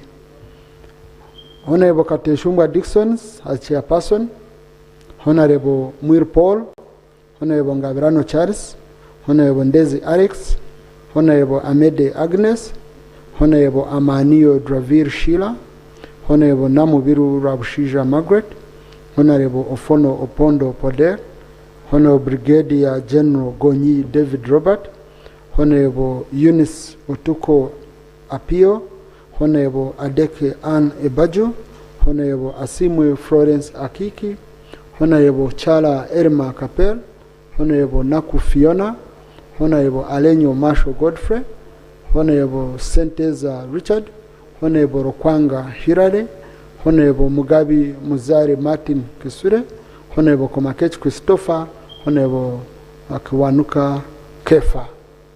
Honorable colleagues, I now put the question that the verification committee for the by election of members of the East African Legislative Assembly be approved. Those in favor say to the contrary, nay. Aye. The one who has said nay, I heard him saying I will say nay. And I've known him, but he's a good friend of mine. Honorable colleagues, this committee, look, business is going on at Tayara. These are 2 people. Really, we only need to see whether they qualify to be members of Parliament. The issue of gender is even now much more sorted, because there were 2 men. Now we have sent a man and a woman. Okay? Political representation is clear. So this committee should sit tomorrow and report back to the House on Thursday, so that we sort out this issue and our colleagues go to work at Tayara. Okay? So tomorrow sit and we close this chapter by Thursday. Ensure you report back by Thursday. Next. Item number 5 on the order paper, motion for a resolution of Parliament to reinstate parliamentary business that lapsed at the dissolution of the 11th Parliament of Uganda. Colleagues, as I briefed you on Thursday, the Honorable Commissioner, please do the needful.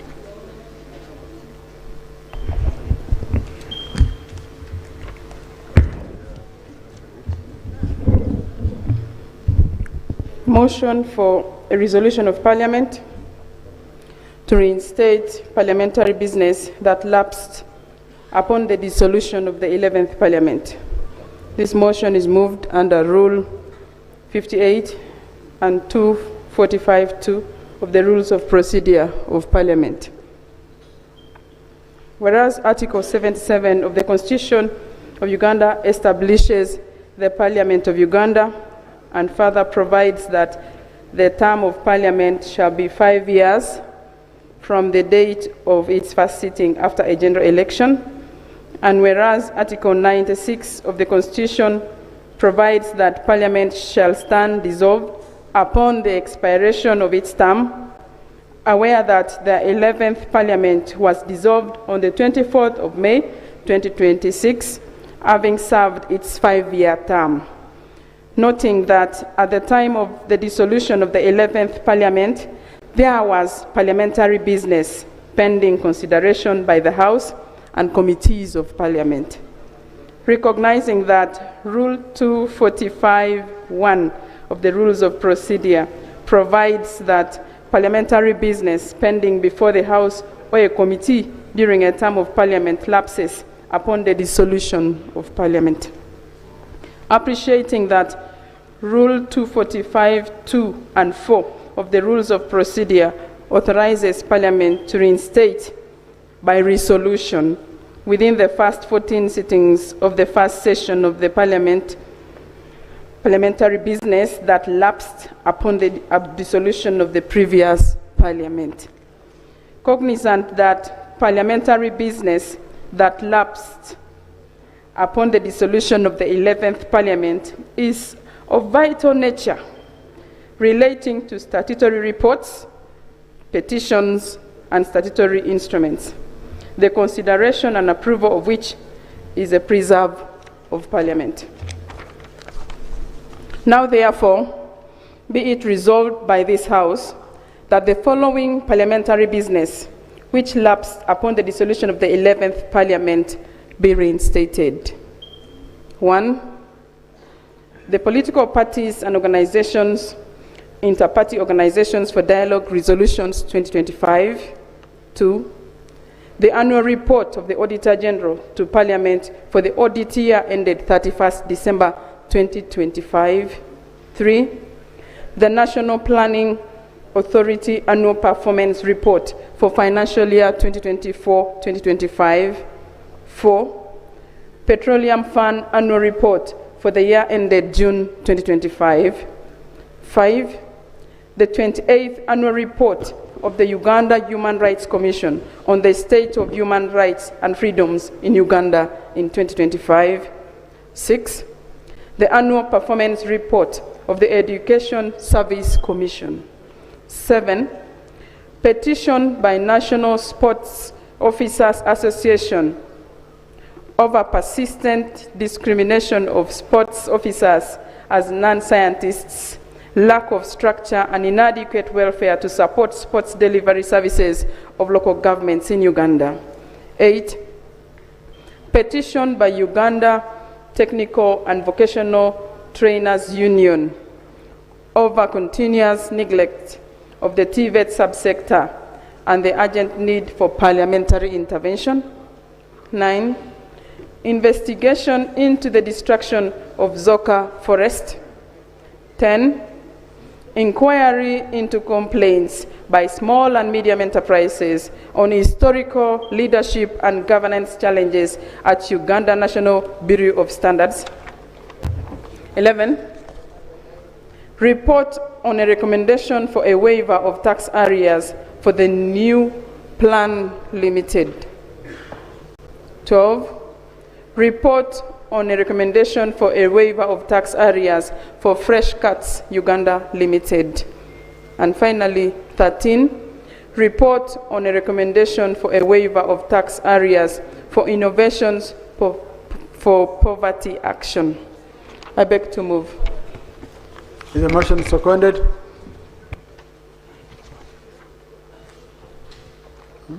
Yes, Honorable Kakoza James. Honorable Nambeshe, Honorable Pachito, Dr. Musa Noah, Honorable Chon, Honorable Kanushu, Honorable Kasbat, Honorable Rakojo, Honorable Paparu, Honorable Yeku, Honorable Timugiwe, Honorable Emre Kugonza, Honorable Ndezi, Honorable Babiku, Honorable Rinda, Honorable, but the whole house.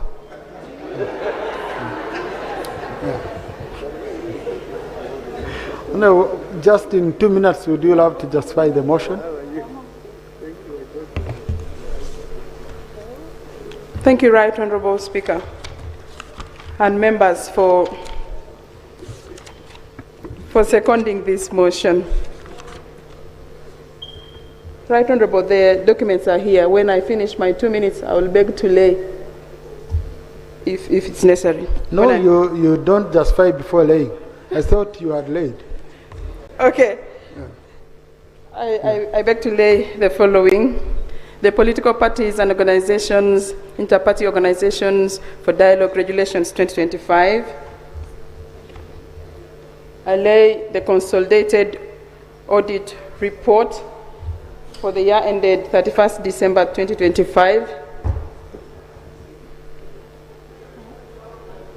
The annual performance report of the National Planning Authority for the year 2024-2025. The Petroleum Fund annual report for the year ended 30th June 2025. The Uganda Human Rights Commission 27th annual report on the state of human rights and freedoms in Uganda in 2024. The annual performance report for the Education Service Commission 2024-2025. The Uganda Technical and Vocational Trainers Union petition on the continuous neglect of the TVET subsector and the urgent need for parliamentary intervention. The same. The National Sports Officers Association of Uganda on a petition against the persistent discrimination of sports officers as non-scientists in Uganda.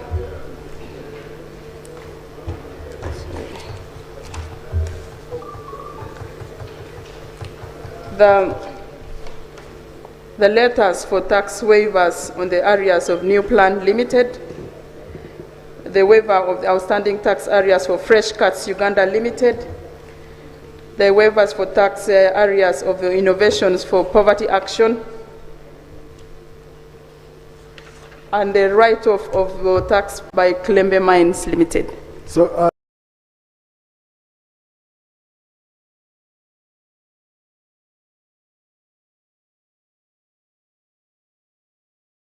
those different documents refer to the relevant committees, because it's business we are reinstating.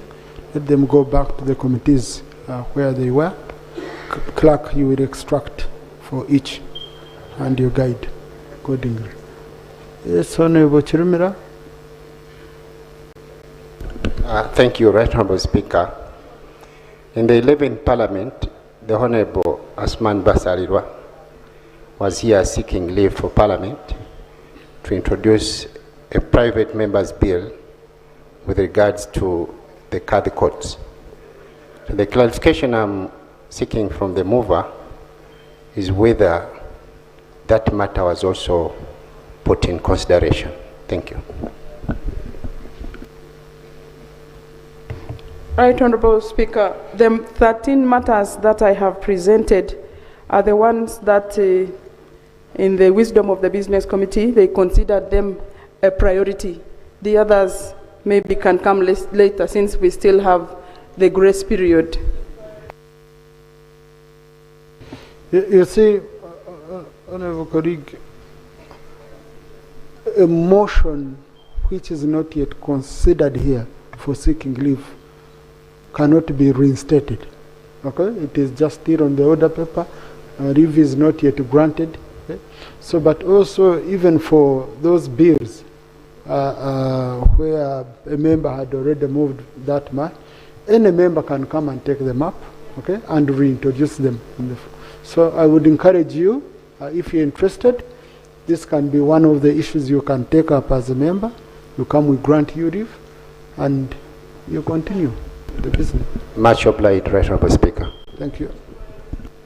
Honourable Commissioner, Honourable Bigaros, in the same. Right Honourable Speaker, thank you for this opportunity. Right Honourable Speaker, West Nile victims who suffered loss during the Konyu attacks in the national park, and also Sudan, was raised in the 11th Parliament. Two, the tobacco farmers were to be compensated, and this was not completed. I would kindly beg this be part of the business that is to be shifted to the 12th Parliament. Thank you.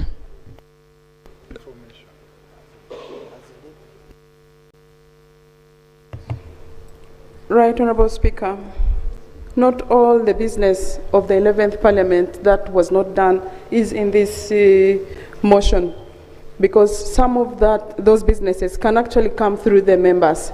The businesses that are here were those that were captured in our order paper of the 11th Parliament and were not dealt with.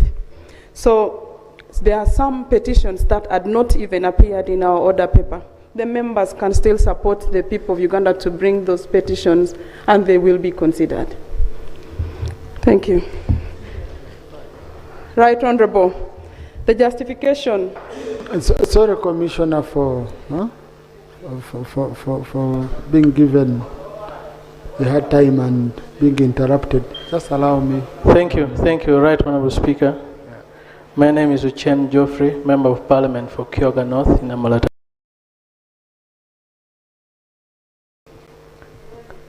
Sub-Rule 1 and 3. Right Honourable Speaker,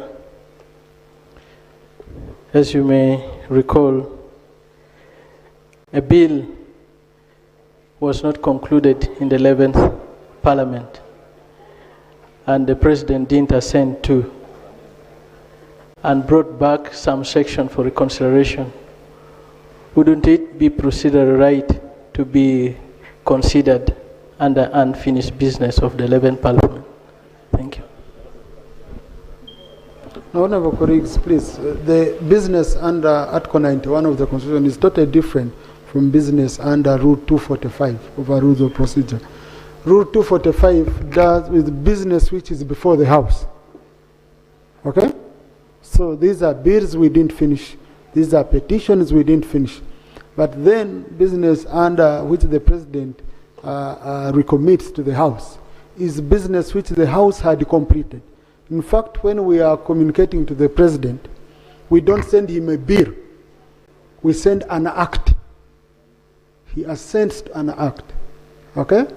Then once he returns back, is when we reconsider. So Honourable colleague, it can't be the same, because under Rule 245(3), which you're referring to, it means it's a fresh reference. We have to start afresh from the beginning. But here you are only limited to only the clauses which the President referred to. You can't open up any other clause in the law. Guidance, Honourable Muiru. Thank you so much, Right Honourable Speaker.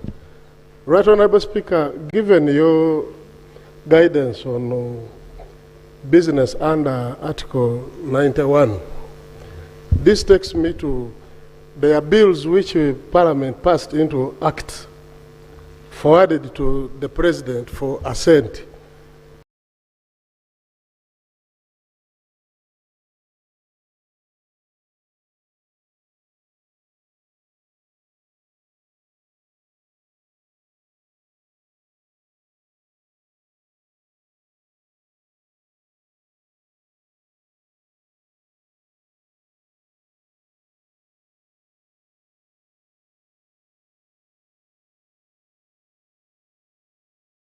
And despite the fact that take note for any of the bills which might be pending before the President for signature. This is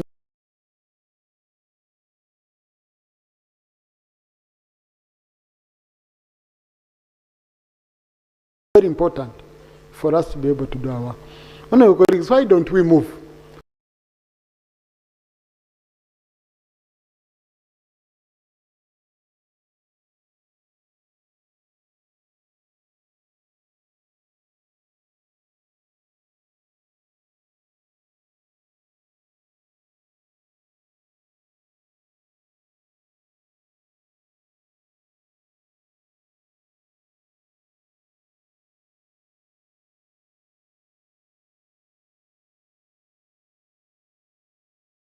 Honorable Masab, okay, you're the final. Clause 3.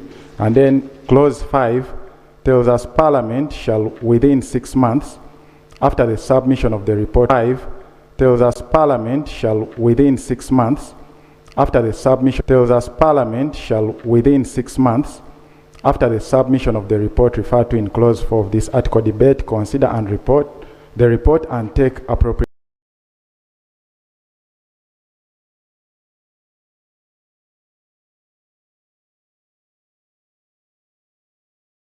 referred to in clause 4 of this article debate, consider and report the report and take appropriate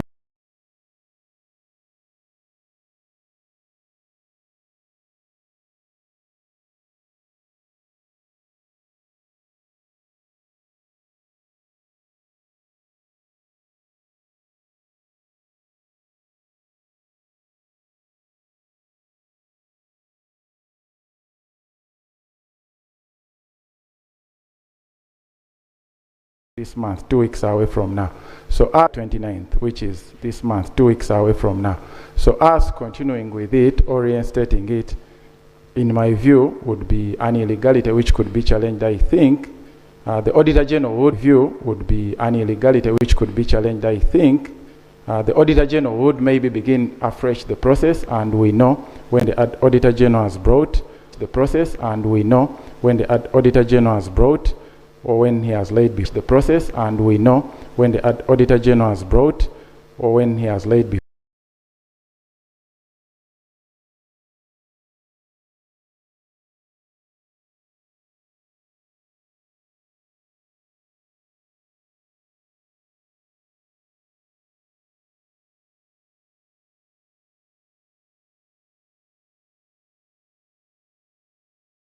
Us and begin this work.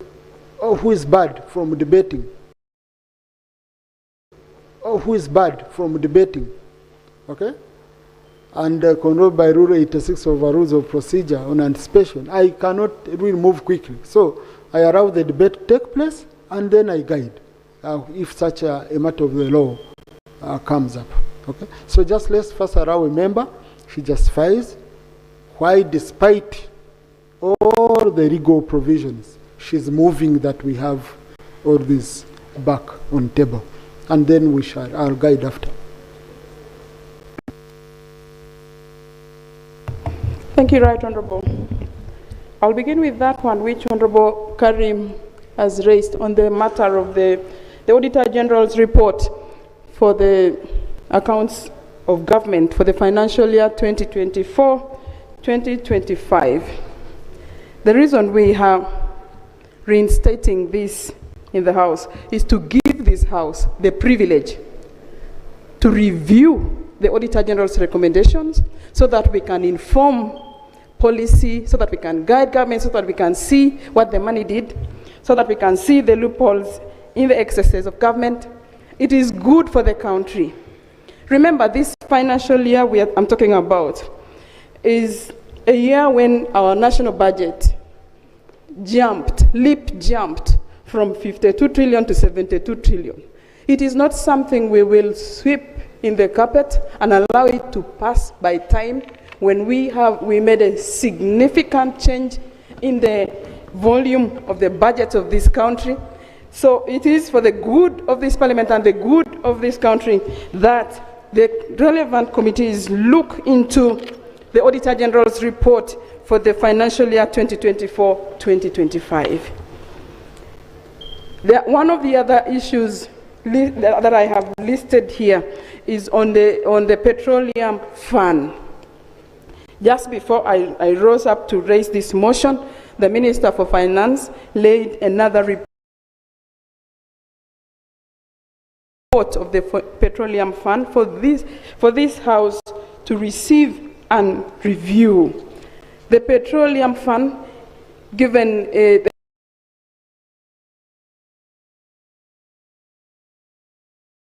materiality of the things therein and the risks involved, it's a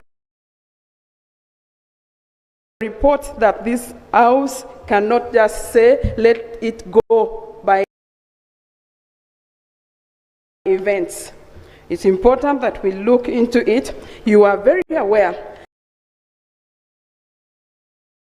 that sometime last year, this House allowed a drawing from the Petroleum Fund for the construction of the Oima Stadium. You don't want to look into it. You need to look into what the money did, how the fund is moving. Otherwise, we will be having a fund without seeing what is in it. So it's very, very important. One of the other businesses that we will reconsider here, if you allow reinstatement, is on the petitions. Two of them are petitions from distinguished associations and unions of our people. The other is a complaint. As you are aware, members, in our Rule 31, petitions are one of those critical means in which the public can communicate to government through us. It is how they present their grievances and their matters. So for us to let these petitions just slide without a resolution of the House is a breach of our own mandate as the representatives of the people. So, honorable members, we need to consider this with the utmost work that we can give. The other is on the Zoka forest.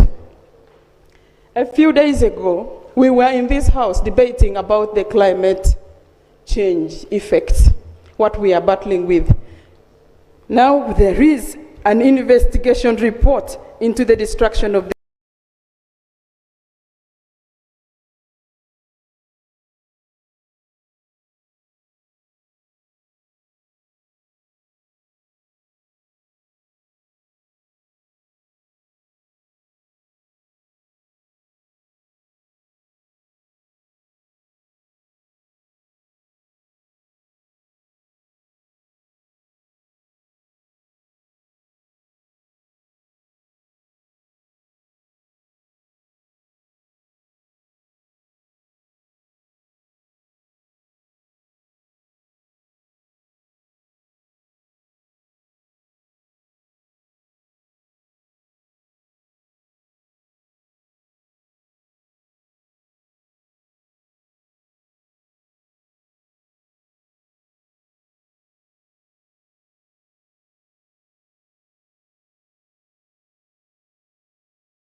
Wait, how old is the new hire? I don't know, but he literally uses Excel. You must be the new analyst. Yes, first day. That the honorable members are allowed to react to specifically what I presented, because tomorrow we already have laid out programs of the ministry being in the field,